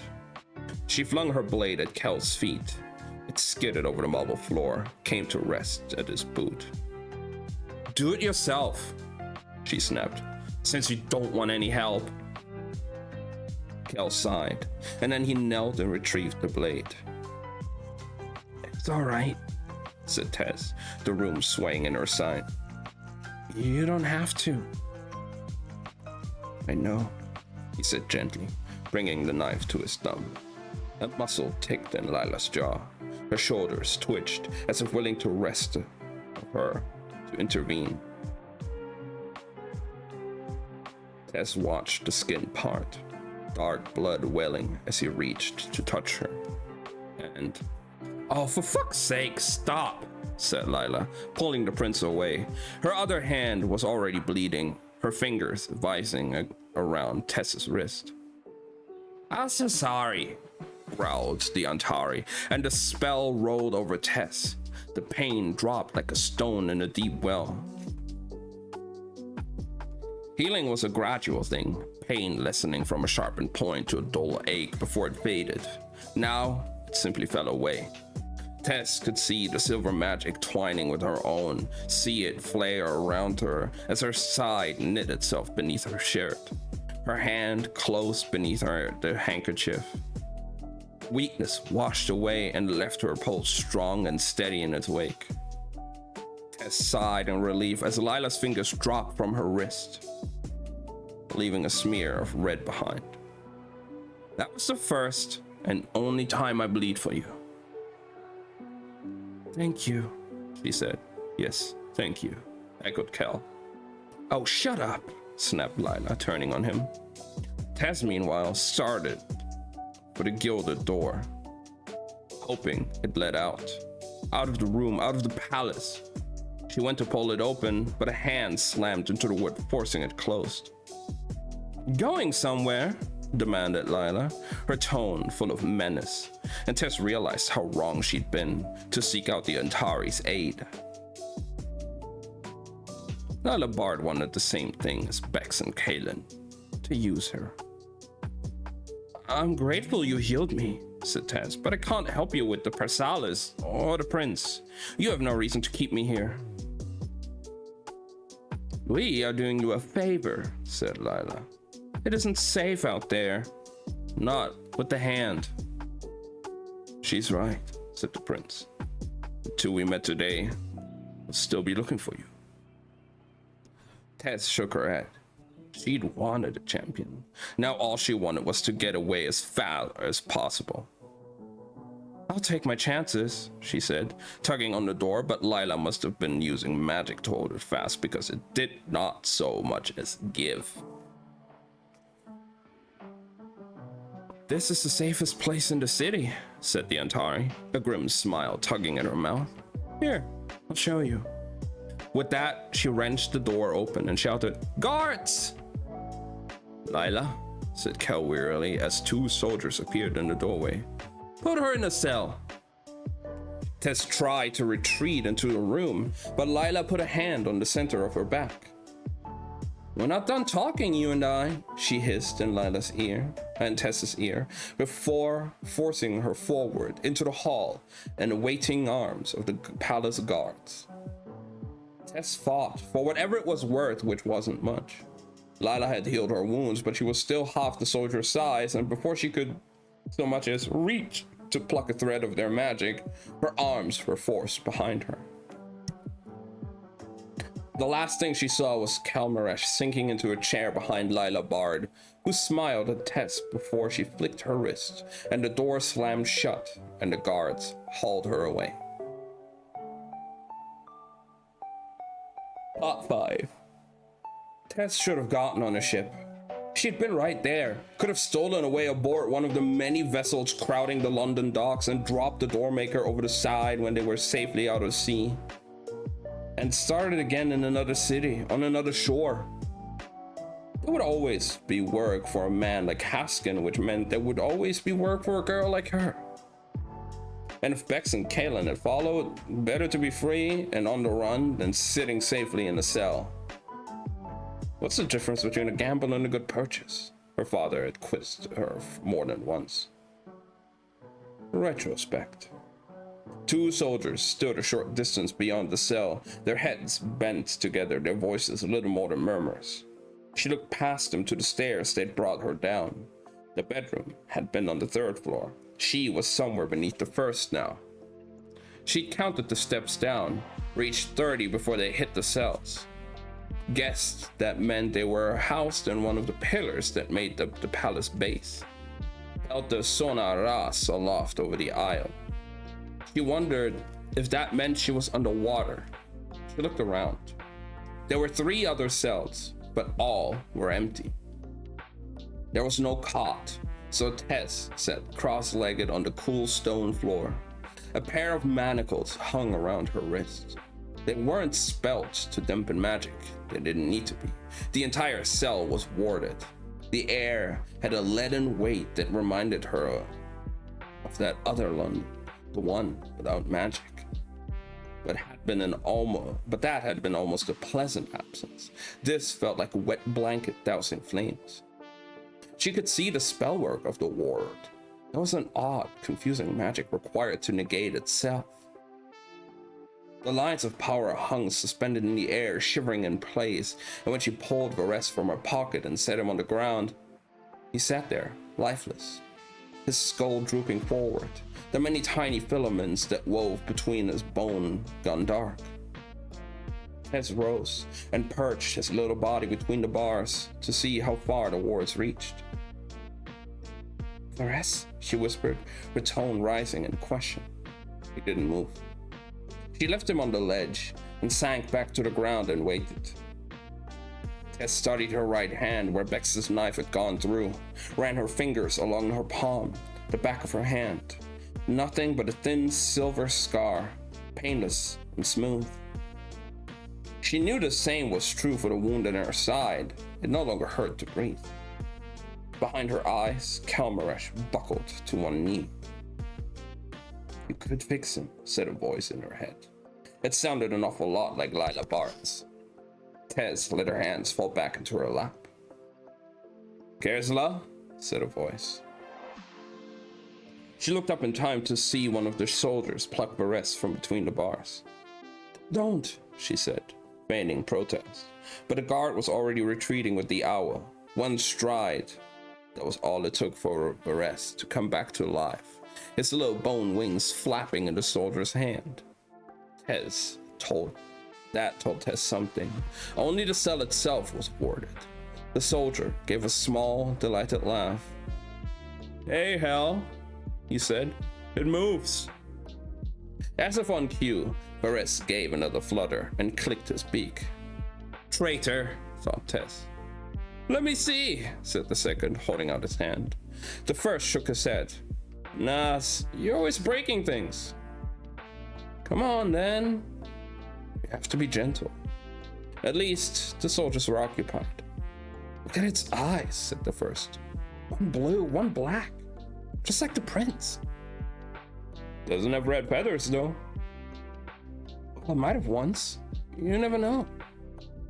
Tess rolled her eyes and slumped onto her back, staring up at the barred ceiling. "Think," she whispered to herself. This was just another kind of puzzle, a problem to be solved. The entire prison wasn't warded, only the cell, but unfortunately the cell was where she was currently housed, which made things tricky, but not impossible. She studied the lines of the ward that ran overhead, traced the lines of it down the bars. Wards were a kind of paradox. After all, they muted magic, but at their core, they were still active spells. That meant even when they blocked power from being used, they had to make an exception for their own. And if there was a source of working magic, she could take it apart. Yo, that would be crazy.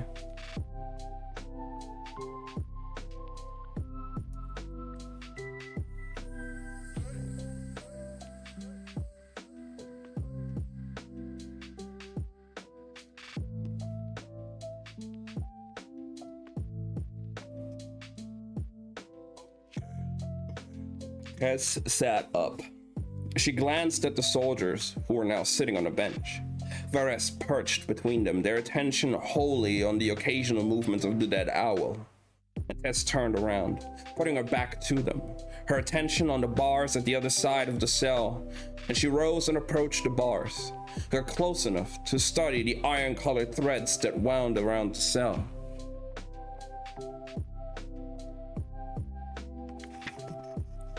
Sure enough, unlike her magic, which was pinned in place, the power here was flowing.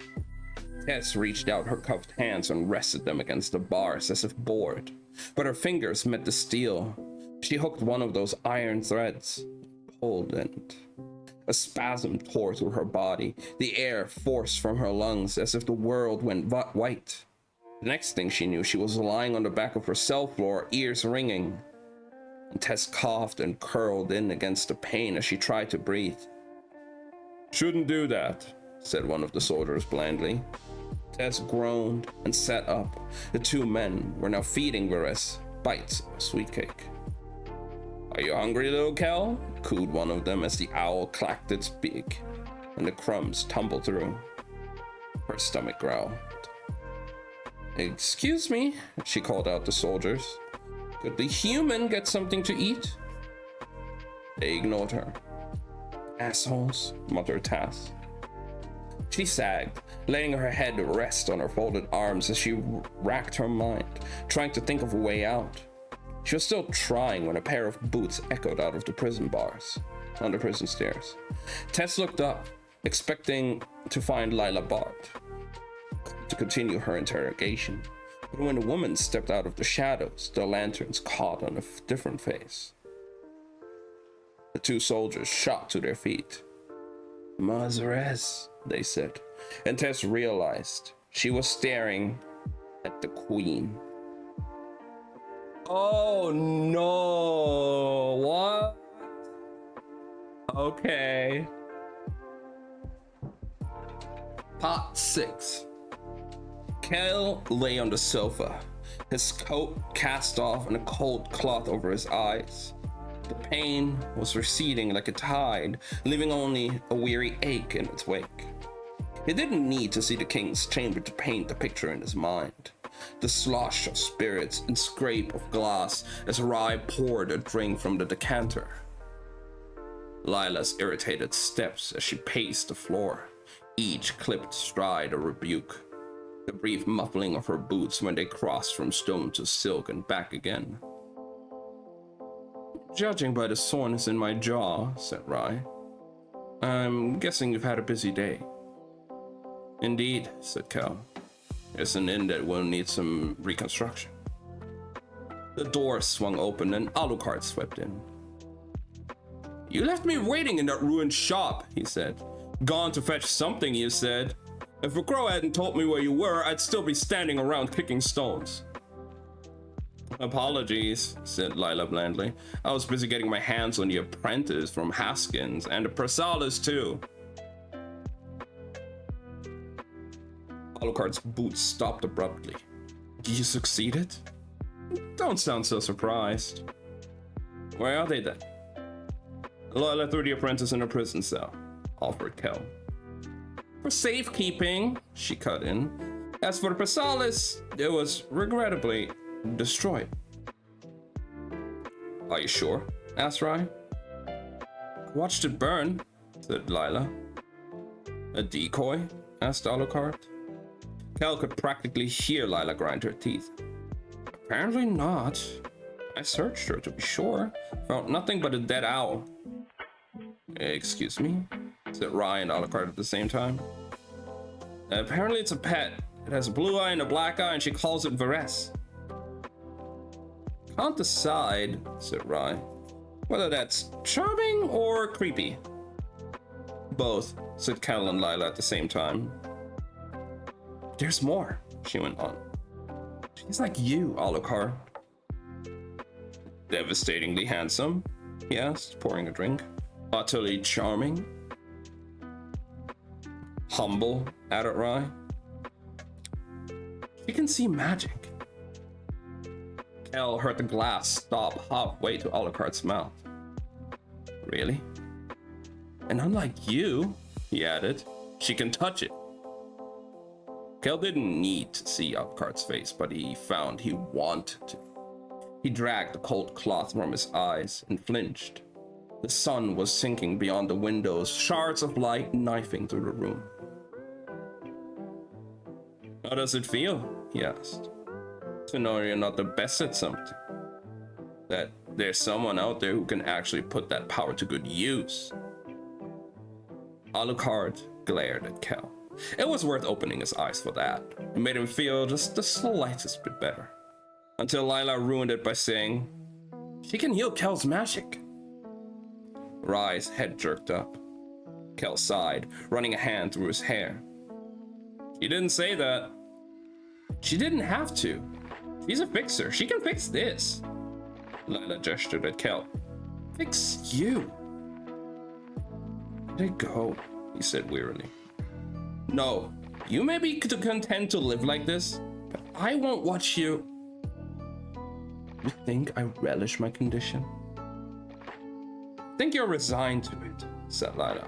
I think you have been burned by magic so badly that now you shy away from from any source of heat.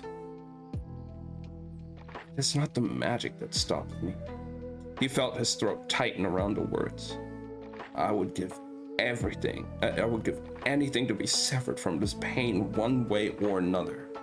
Every day I pray it will hurt less, that there will come a day when I no longer reach for magic, even though the thought of living without it makes me wish that I were dead. And let the girl try and fix it. I cannot, he shouted, the words splintering his voice. Cannot, Lila. Do you understand? If it were just my life at stake, but it is not. You seem to forget I am bound to my brother. The girl's work failed. If it went wrong, my life is not the only one that could be forfeit. Lila at last said nothing. Across the room, Rye cleared his throat. If that's what's stopping you, Kel, he said, You have my permission. Alucard looked horrified. He opened his mouth to speak, but Kel cut in first. It's not permission, he seethed. It's a weight. One you do not wish to hold, so you force it onto me.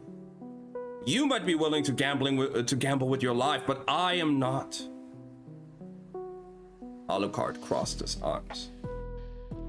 For once, Kel and I are in agreement. It is not worth the risk. Lila's gaze raked across the room. He could feel her anger, in the tensing air, in the pressure of the glass, and the flare of the candles. And you all, she muttered, turning on her heel. Don't leave the palace, warned Kel. Lila raised one hand in a rude gesture and stormed off. The doors banged shut behind her. Kel folded forward in his chair, head falling into his hands. He was so very tired. The sofa dipped beneath the weight of a new body, and Kel didn't need to lift his head to know that it was his brother. A lifetime of sharing space, and he knew the way the air bent around Rye's shoulders long before the ringed fingers settled on his sleeve. We should talk about this. There's nothing to discuss, said Kel. If there's a chance to free you from this, no. You would do anything to spare me, Kel, pressed Rye. Why can't I do the same for you? He dragged his head up, amid his brother's golden eyes. Because I'm not the king. You are my family. Surely that matters more than any crown.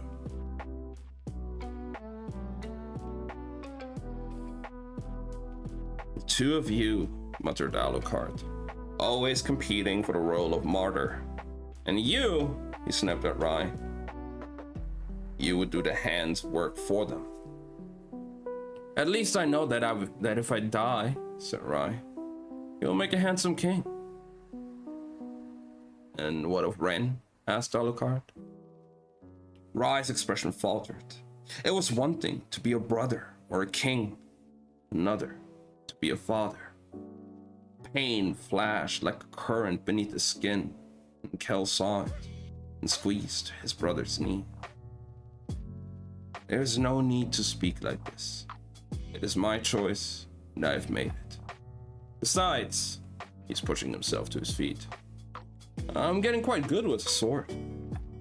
Rye blinked and tried to smile. It didn't reach his eyes.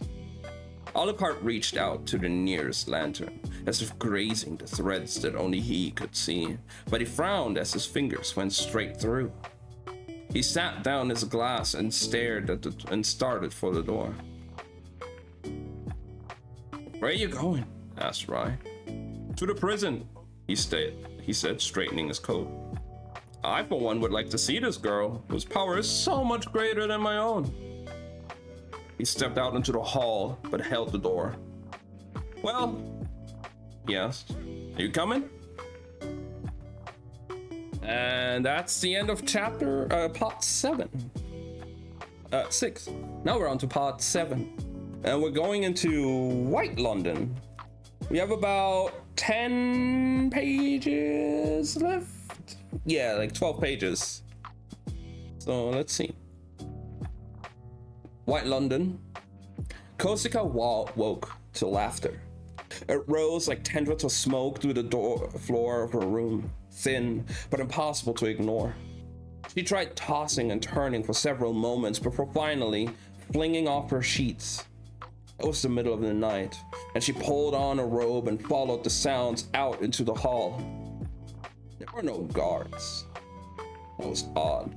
She padded barefoot down the tower's stairs, the sound growing with each descending step. By the time she reached the 3rd floor, she heard music. By the second, voices. By the first, the chime of glass on the shuffle of feet. The feast day was long over. The celebration should have dimmed by now. Instead, it had grown, bloomed into something raucous and bright. 100 lanterns filled the castle hall, which brimmed with bodies, a sea of jewel-toned dresses and capes studded by the silver-clad ver. Korsica strode across the room, or tried. The crowd should have parted for her, should have bowed, but they did not move. In fact, they seemed to close ranks and jostle so that she had to force her way between their limbs like an intruding child. A fountain stood at the center of the hall, the sound of its water spilling water lost beneath a burble of voices and the tinkling laughter. A statue of Holland looming over the pool, but as Korsica got close, she realized it wasn't Holland, the servant, or the king, or the saint. It was Holland. Her Holland. And he was not made of stone, though he might as well have been. He did not move, did not look at her, only stood, white hair rising in a crown, and head back over a large bowl in his hands. A bowl that spilled wine into the basin below. Only it wasn't wine, of course. It was blood. His blood. It ran in rivers down his arms into the pool, and as she watched, the people dipped their empty glasses into the basin and drank it all up in a single gulping swallows, their mouths stained red. "Stop," she said, but no one was listening. "Stop," she shouted in a voice that should have shattered the glasses in their hands, should have snuffed the lanterns and split the marble floor. But nothing happened. No one seemed to hear. The party continued. Korsica staggered back away from the horrible fountain, away from the bodies which parted now to let her go. Only the ver turned their heads to watch as she fled the hall and flung open the castle doors and searched out into the night.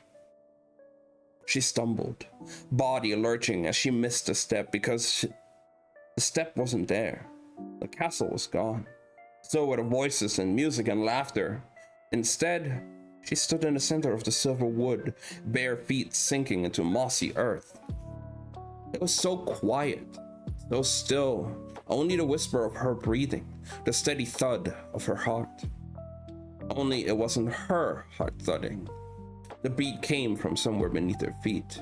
The eye-shaped knots in the trees watched, unblinking, as she sank to her knees and began to dig, fingers clawing at the soft, dark soil. She dug and dug and dug, the beating below was steady as a fist against a wooden door, until at last her fingers found the heart. She swept away the dirt until it lay exposed in the bed of earth. It was soft and human-sized, and yet it wasn't the tender meat of flesh, but something else. Not red, but silver white, glowing with the milky shine of the silt. And when it pulsed beneath her hands, she knew it was the heart of the city, of the world. Roots coursed and ran like veins deep into the soil to every side. They were loose enough to let her lift the heart. It beat in time with hers, and as it did, she began to pour her own power into it. Felt the magic leave her, not leave her, because it was still there, in her hands, in her heart that grew brighter and brighter, brighter than the river, brighter than the sun and the sky, and the trees bloomed and the sky grew blue, and the ground became a tangle of grass and flower, sapling and fruit.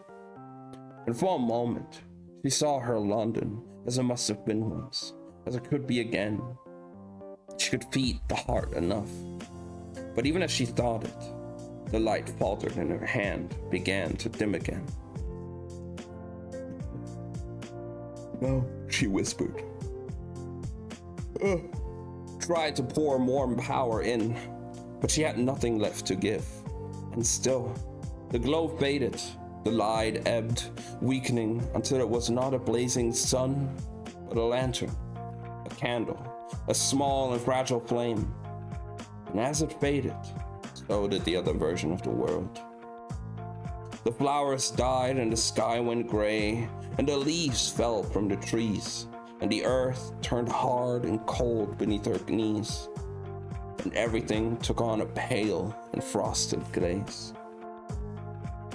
No, she pleaded, as the light died in her hands and the heart stopped beating and everything fell apart. Kosika woke with dirt in her hands. She blinked for a moment, disoriented by the absence of a bed. Dappled sunlight where a ceiling should have been. She wasn't in her chamber at all, but lying beneath a tree, its branches dotting by clusters of unripe fruit, and even though the ground beneath her back was hard, she could feel slivers of grass tickling her neck. Kosika held up a hand and saw dark soil sticking to her fingers, where she must have gripped the ground in sleep. Voices wafted over toward her, and she sat up and saw Nazi and Lark sitting a few feet away, their heads bowed together over a book. He said something in her ear, the words too soft to read, but she was close enough to see the way Nazi smiled, the twitch of her lips tugging on her scarred cheek, setting off the tracery of silver lines. "It's rude to whisper," announced Kosika, brushing the dirt from her palms. Nazi cocked her head. "Ruder than it is to wake a sleeping queen?" The dream rose up, brushing against her mind, and Kosika wished they had woken her sooner. Besides, she didn't like the idea of sleeping so exposed, but she hadn't been able to help herself. She remembered drifting off, feeling full and tired and sun-warmed as a peach. A picnic sat between them in a wool blanket. A bowl of cherries and a tray of sandwiches, a paring knife and a block of cheese, and 3 cups half filled from a pitcher of tea. That'd been Lark's idea. Picnic. He'd shown up at her chamber door that morning, when Nazi was somehow beating her at cold caught, a basket swinging from one hand, and announced it was too fine a day to be inside. Sure enough, sun was streaming in the open window. The weather was always nicer after a tithe. As for the picnic, he'd even dressed the part, trading a soldier's armor for a fitted tunic and trousers and a pair of polished boots. A violet handkerchief tied over his scarf, over the scar at his throat. She wondered if the clothes were his, and when he'd grown into them. He'd caught her looking and smiled, and Kosika felt herself smiling back. Caught herself halfway and rolled her eyes. "Shouldn't you be guarding something?" she asked, to which he said that obviously he would be guarding her. "Is that why you're dressed like a noble?" "I'm in disguise," he said with a wink. And on a short trek from the tower to the castle grounds, he told Nazi about the picnics he and Kosika had when they were kids, whenever the sun was out, most of them on rooftops or city walks, the meals cobbled together from stale bread and bruised fruit. Kosika remembered, of course, but these days those memories felt like they belonged to another girl, another life, one she was all too happy to leave behind. The only part she'd wanted to keep, she had. Lark lounged in the grass, his long legs crossed at the ankle as he listened to Nazi read from her book. His silver blonde hair was swept off his face. A neat little braid was woven behind his ear. It had been there when she fell asleep. As Nazi read, it wasn't her book of war, but a poem. And Kosika hated poems. It talked in circles instead of lines, and the cadence always distracted her from the words, and in fact the poetry was probably what had lured her to sleep in the first place.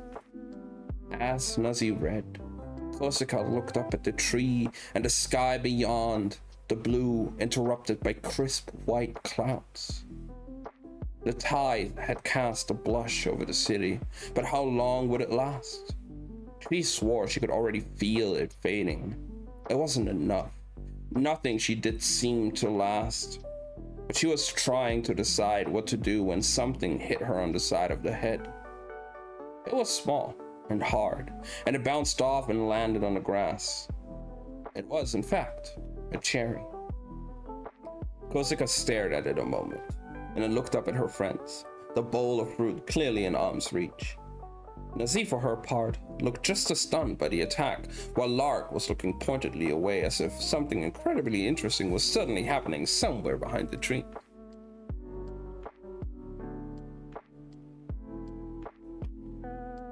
Kosika flicked her fingers, and the paring knife rose out of the block of cheese and drifted almost lazily into her hand. "Lark," she said casually, "did you just throw a cherry at me?" He glanced back as if noticing her for the first time. "What? No, of course not." Her friend was many things. A good actor had never been one of them. He feigned shock, pointedly ignoring the weapon as he looked at the branches overhead. "Must have fallen from one of the trees." Kosika followed his gaze up, confirming what she already knew. "There are no cherry trees in this orchard." "Huh." He shifted his weight as he said it, inching away from the bowl. "That really is an oversight," said Nazi. "Can't have a good orchard without a cherry tree." Kosika looked down at the blade in her hand. "You're right," she said, and with a wicked smile that made her friends, rightfully, more nervous than the knife did, she turned the blade and made a quick, clean slice across her thumb. Then she took up the offending cherry, its skin the color of a deep bruise, and popped it into her mouth, savoring the brief, bright sweetness before she spit the pit back into her palm and pushed it down into the soil. She knew the words she wanted now. "Athera." The word shivered like a plucked string, and beneath the dirt she felt the pit split open, felt the line of magic plunging down into the soil, becoming roots as the first green growth sprang up between her fingers. In seconds, it was a sapling, the earth mottling under her palm as the tree spread and the trunk rose as the branches twisted overhead and blossomed and bore fruit. Her friends stared up at the tree, their faces lit with awe, and Kosika didn't blame them. It was one thing to light a hearth or counter a breeze. It was another to push a blood-stained pit into the ground and grow it into a tree in seconds, its limbs heavy with 100 ripened cherries. Nazi smiled in childish delight, and Lark opened his mouth to say something, but before he could speak, Kosika flicked her fingers, and every cherry on the tree came raining down onto their heads.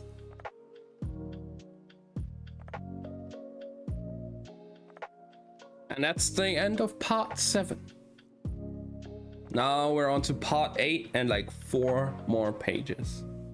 We're back in Red London again.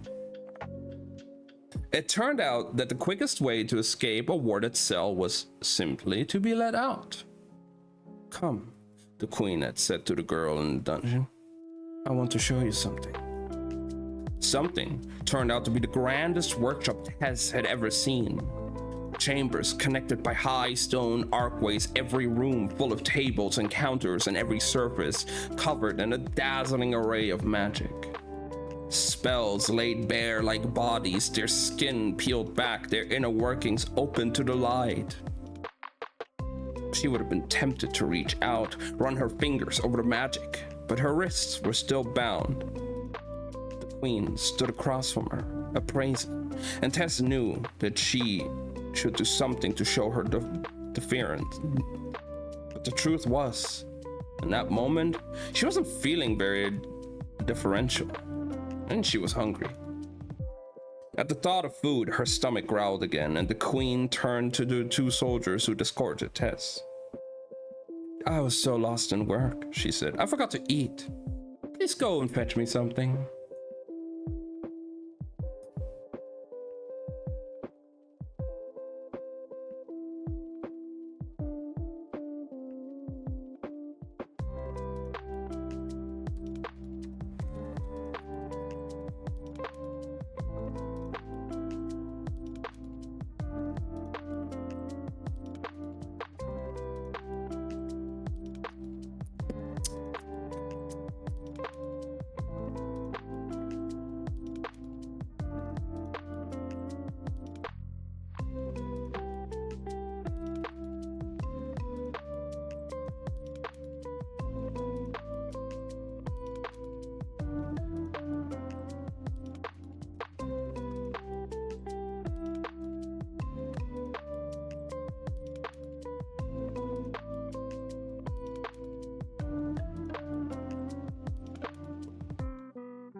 Only one of the soldiers turned to go, and she nodded at the other.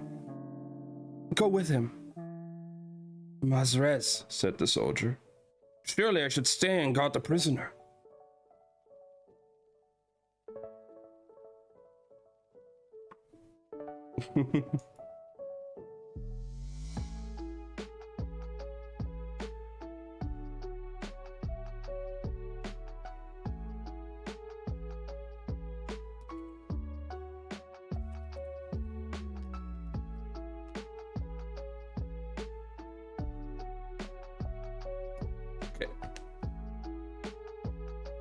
The queen looked at Tess, draggled, manacled, stained with blood, though she was no longer bleeding. Somehow, she said, think we'll manage. Tess should have felt insulted. She should have. But the queen had not said I, but we, as if they were conspiring. When the soldiers still hesitated, the queen straightened her eyes, going sharp. Don't mistake my tone, she said. It wasn't a request. At that, the soldier bowed deeper and withdrew. The queen waited until they were alone, then lifted the dead owl to the light and studied it as if it were a precious jewel. Few people in this world would appreciate how elegant this magic is, she said. Fewer still could create it. She held Varys out, but when Tess reached out her shackled hands, the queen pulled back. Tell me, what's your name? When Tess hesitated, the queen laughed. Is it so hard to give? It is, said Tess. When you don't want many things to call your own. Or when you don't have many things to call your own. The queen considered. She offered the owl again, and this time, let her take it. There, now you have more. She returned Varys to her coat and then said, It's Tess, your majesty. The soldier reappeared carrying a tray. The queen pointed to a metal table on one of the few with space, and the soldier deposited his burden. This time, there was no protest. He melted away, leaving them alone again. The queen gestured to a stool. Sit, she said, and then, softening the command, please. Tess did, sinking gratefully onto the perch.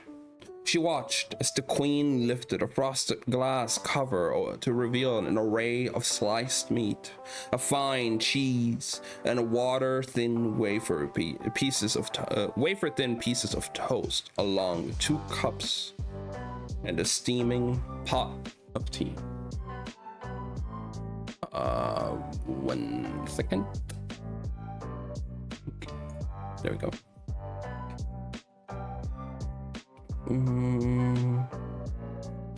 Tess's mouth began to water, but when the queen said, help yourself, Tess shook her head and laced her fingers to keep from reaching for the food. The manacles clinked in her lap. Apologies, your majesty, she said. I am running short on trust today. The queen surprised her with a smile. I hardly blame you. She considered the spread and began assembling a small sandwich. Ever since the hand, she said, cutting it in 2, I have worried about poison. She took a bite of 1/2 and chewed thoughtfully. Perhaps it's just a name, but I swear I dream of fingers reaching for me in the dark. She set the food down. Half the spells I devise these days are to keep my family safe. As she said this, she touched a pendant at her neck, but when her hand dropped, Tess saw it was actually a gold ring, and a spelled one instead. But the spell work was so small and delicate, she would have had to hold it to her eye to see the pattern. The queen poured the tea. It was black and blissfully strong. Tess could tell by the scent when she brought it to her nose. Still, she waited for the queen to drink first. Rest assured, I have no desire to poison or drug you, or do anything to dull your senses. She took a sip from her own cup and then offered it to Tess. I want them sharp. Tess took it and drank, her head filling with spice and hearty warmth. She sighed, feeling more herself than she had in days. She reached for the other half of the sandwich, cuffs dragging on the metal table. The first bite was relief, the second, pleasure. The third, and she felt tears threaten to spoil down her cheeks. As she ate, her attention drifted again, dancing over the many workshop surfaces, the room bright with so much magic. Tess couldn't help but marvel at it all, her fingers itching to reach the magic in the threads. On one, a mirror faced a scrying board. On another, a spell was drawn in what looked like iron filings. Against one wall, a column of water ran in a constant cycle. Though no magician held it up, there were other things too, their purpose hidden from her. She longed to take them apart. She had heard stories about the Queen of Arnes. No one could decide if she was a prisoner or a recluse, a brilliant mind or a raving mad. Truth be told, Tess had never taken much interest in royal gossip. What she did know was that before the Queen became a Varesh, she was a Loreni, and the Loreni were known for their inventions. I suppose we're both tinkerers, observed the Queen, following her gaze, though I do not have your gift. Tess flinched at the mention, wishing she had never told Delilah Bard about her power and wondering how word had spread so fast. The Queen seemed to read the question in her face. Places this large tend to echo. As she spoke, she crossed the nearby counter to lay hands on the very fabric of the world. She lifted a closed black box, returning with it. What I would do, she said, opening the box, with a gift like yours. She trailed off as she looked down. So did Tess. The box was empty. A shadow crossed the Queen's face, and Tess swore she heard a name cross the Queen's lips. Little more than a whispered oath. Alucard, before she snapped it shut. Tell me, Tess, do you create as well as repair? Sometimes, she said, and then, I like to improve things, make good magic better. The Queen nodded in understanding. And tell me, she went, how did you come to serve the hand? The food went tasteless in her mouth. She fought to swallow. I swear, I didn't know. I would never have taken on the job. They did not recruit you then? No, she said empathically. A man came to my shop. He was sick, I think, or wounded. He brought me something broken and wanted it fixed. I didn't know what it was, and now it's gone. They can't use it against you. A fact for which I am very grateful, said the Queen. You have protected my family, Tess. For that, I owe you a debt. Still, she added, sipped her tea. It is a shame that it was lost. Your Majesty? She said, confused. We are creators. It's always a pity, is it not? To destroy a piece of work. Tess nodded. Though in truth she was glad to see it gone. The chrysalis had cost her shop she loved and the life she'd built in London. She'd been threatened, taken hostage, stabbed twice, and thrown in prison. All because she'd done her job. Would you show me how you do it? Tess blinked. She hadn't noticed the Queen rising, but she had stepped away and returned, carrying a small box. She cleared a space and set it on the metal table. Perhaps there's a place for you here, a place for your gifts. She gestured at the massive workshop. I could use an apprentice, particularly one as skilled as you. Tess looked down. It was a music box, its cover gone, revealing the pattern of its insides. Tess's fingers twitched automatically. She saw at once what was wrong with the magic, the place where a few of the threads had unraveled. The repair was so simple, she knew it was a test. Oh, wait. The queen touched something into the shackles, and the lock inside them turned. The weight of iron fell away, and the cuffs landing open on the table. Tess rubbed at her wrists. There, said the queen. Now show me. Tess stared at the box, but didn't move. Until Bex and Kaylin, no one had ever seen her work. She had been so careful for so long, disguising every gesture, every movement. It was exhausting to keep it secret. There was a reason for it. Show me, said the queen again, but her voice was different now.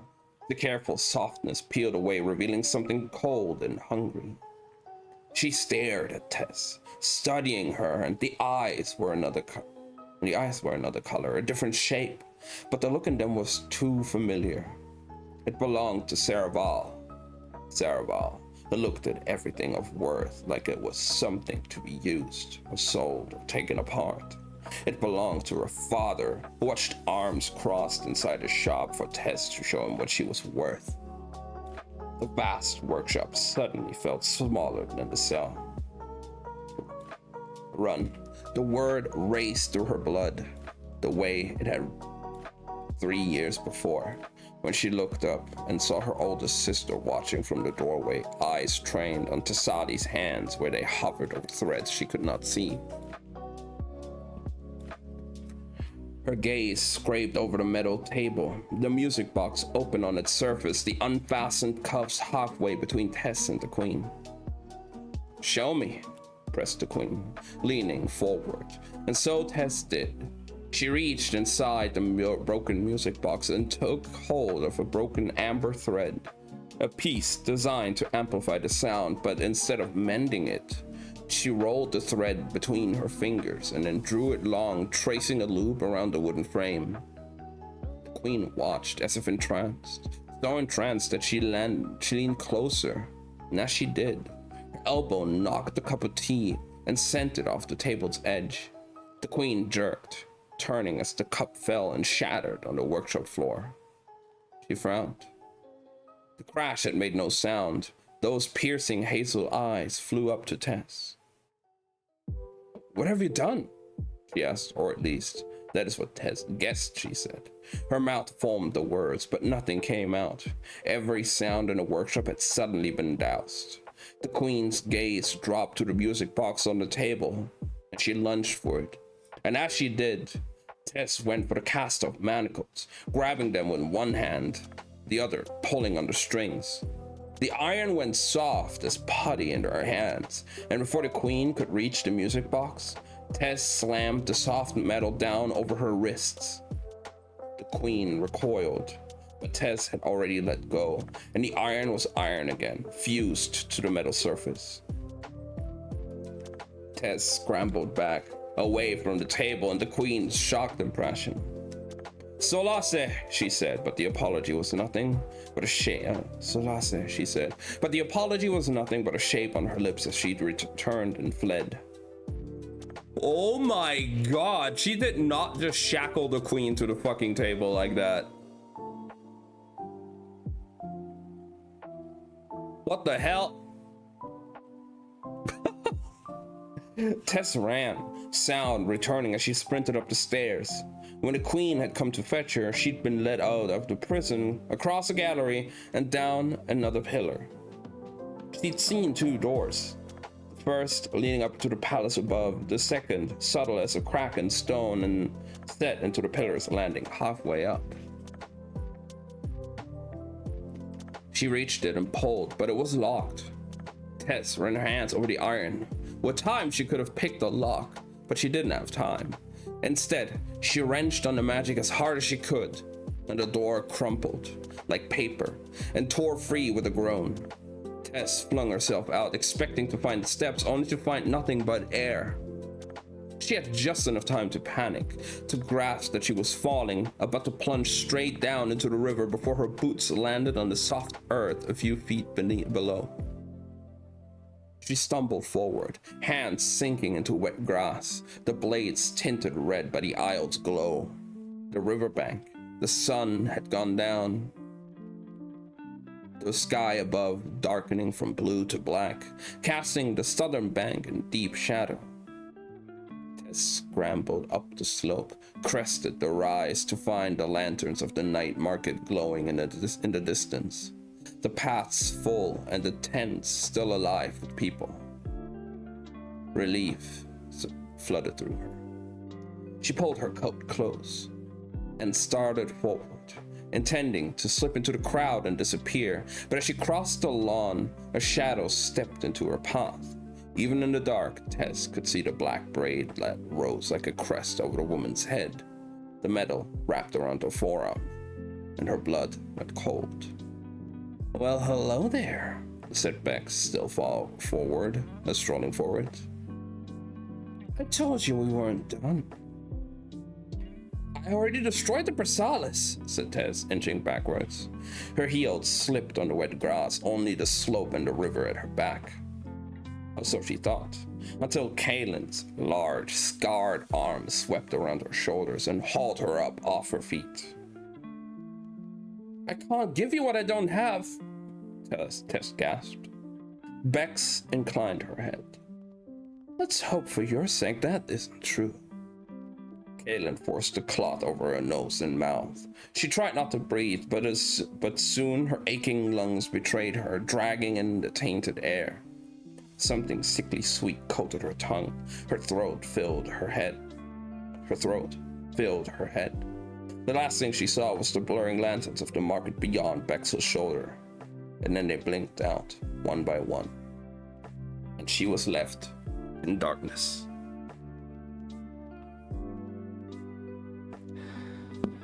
And that's the end of chapter 10.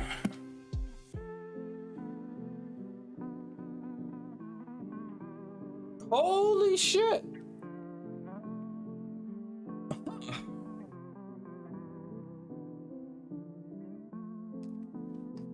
Well,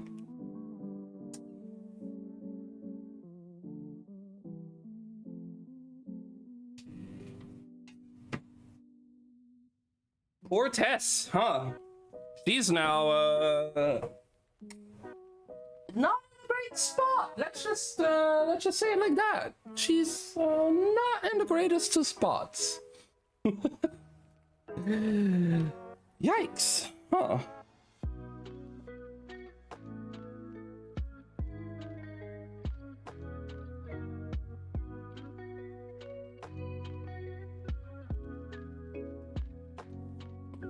Okay. Huh. Well, that was pretty fucking good though, not gonna lie. Very great chapter. I mean, I guess we somewhat have an answer to the whole thing if Tess would be able to quote unquote fix Kel. I still hope she will do it, but we're also like really close to the end of this book right now, so I'm not sure if it will happen this book, maybe next book, who knows. There's still more to come at some point. I don't think the other books are out yet, but you know, there's more books to come. I will keep an eye on it whenever they release. I hope I'll see that.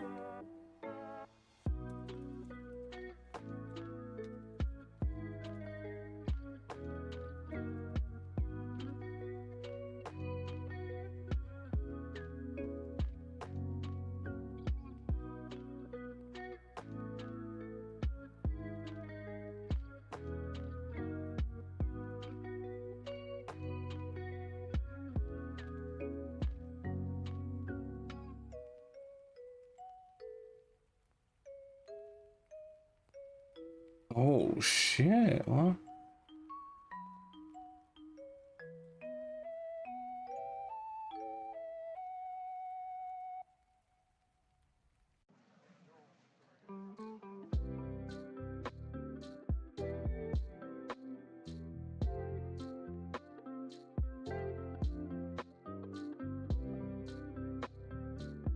I just looked some things up. We might not get the second book for a while. No. Sad.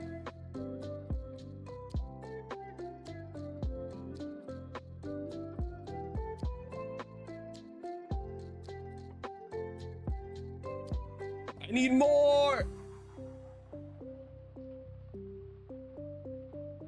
Give me more fragile threads of power, please. Give me book 2.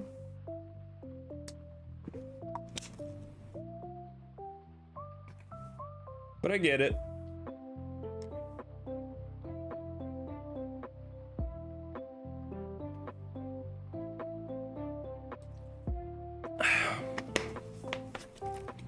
She's writing some other books right now, so yeah. It's probably gonna take a while until we get the second book. All right, so I said we're gonna be doing some Genshin now, but give me a second.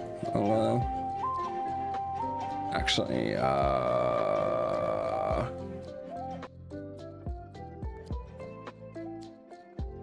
turn this off. There we go. We might be doing something else, because I got asked by a friend if I wanted to join them on some Lethal Company. So we might be playing some Lethal Company with them for a bit. And if I still have time and energy after the Lethal Company stuff, we might hop on a little bit of Genshin.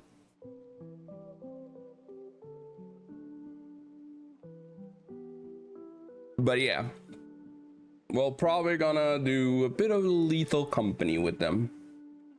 So let me just hop into the Discord with them and see what they're up to.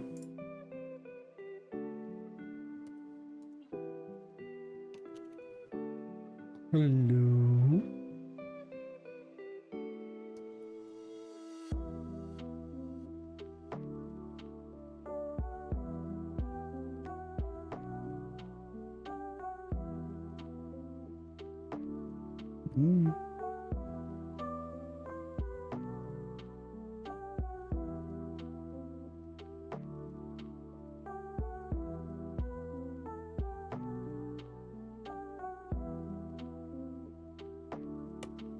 All right, let me just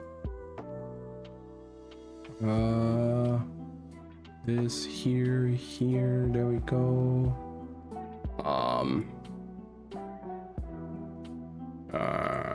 Let me do this. Currently in around, so they're muted, because yeah, all that good stuff, you know. Okay, that works.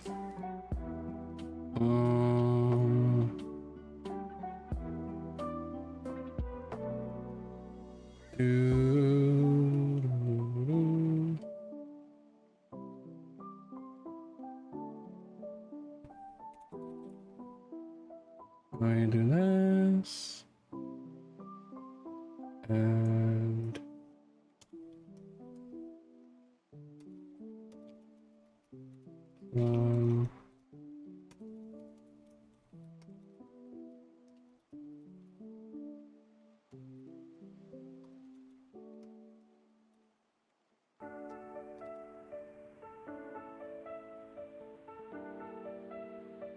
okay.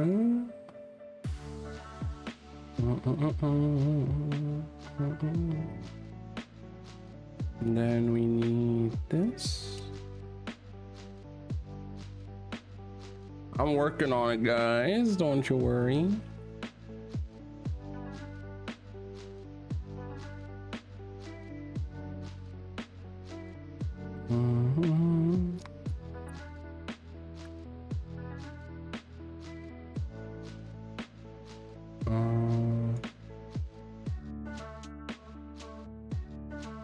Curious how many mods they currently have running now, huh? Import from code. Existing, there we go.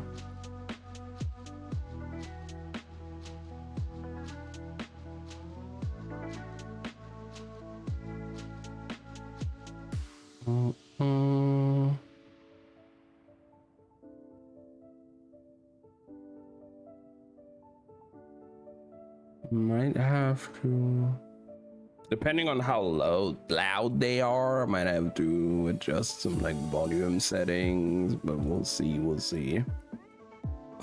First things first, I'm gonna do this. There we go.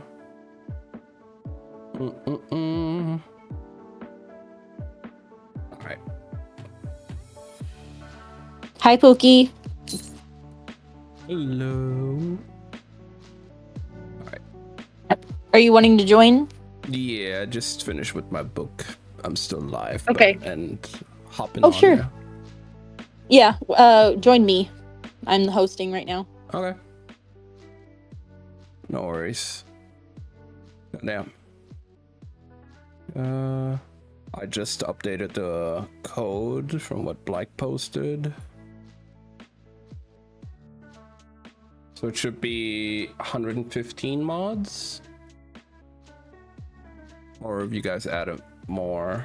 Yeah, 115. Whatever the newest one is on the lethal mods. Yeah. All right.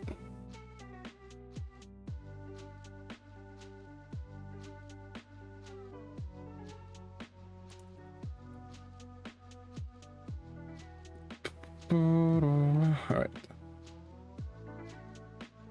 And we're almost done now with the book. It's crazy. Fuck yeah, concrete. It's good. It's really good. But we probably won't get the second book until like a few years, maybe. Oh, damn. That sucks. Yeah, the author is currently also writing a different trilogy, and she said she's gonna finish that trilogy first before she's gonna continue with this series. How dare she? What the hell? Yeah, how dare she write more books? How dare she not write that series? Right. Like, what the heck? Okay, while you're getting all your stuff together, I'm gonna go try to get my other dog back inside. Take your time. Yeah.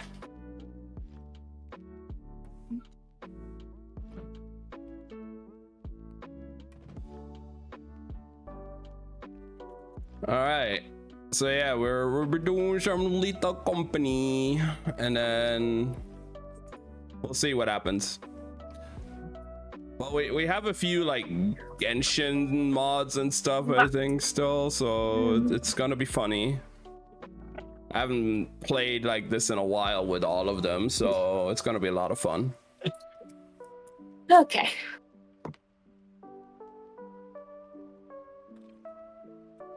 All right.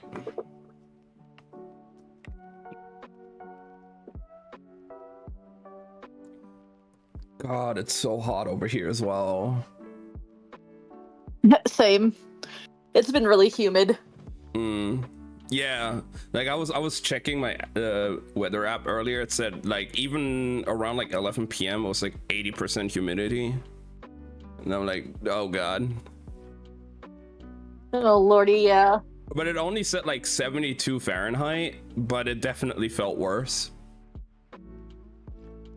Plus, apparently this week on Wednesday is gonna be like the hottest day of the week, and it's over 100 Fahrenheit.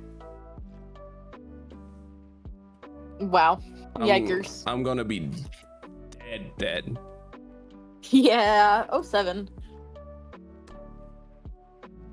07. Mm-hmm. Why is Streamlabs not capturing the game? Hello? I don't know. Ah, there we go. Now it is. Aha. Okay, I can turn off the background music wherever I have it there.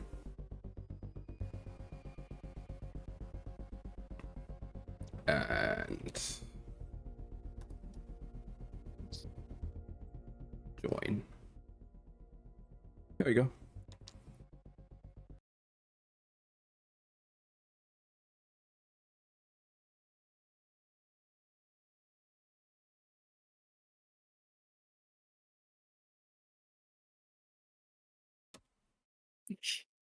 All right, Crystal, take care, please. I hope you can get some nice rest. I hope you're gonna feel better soon.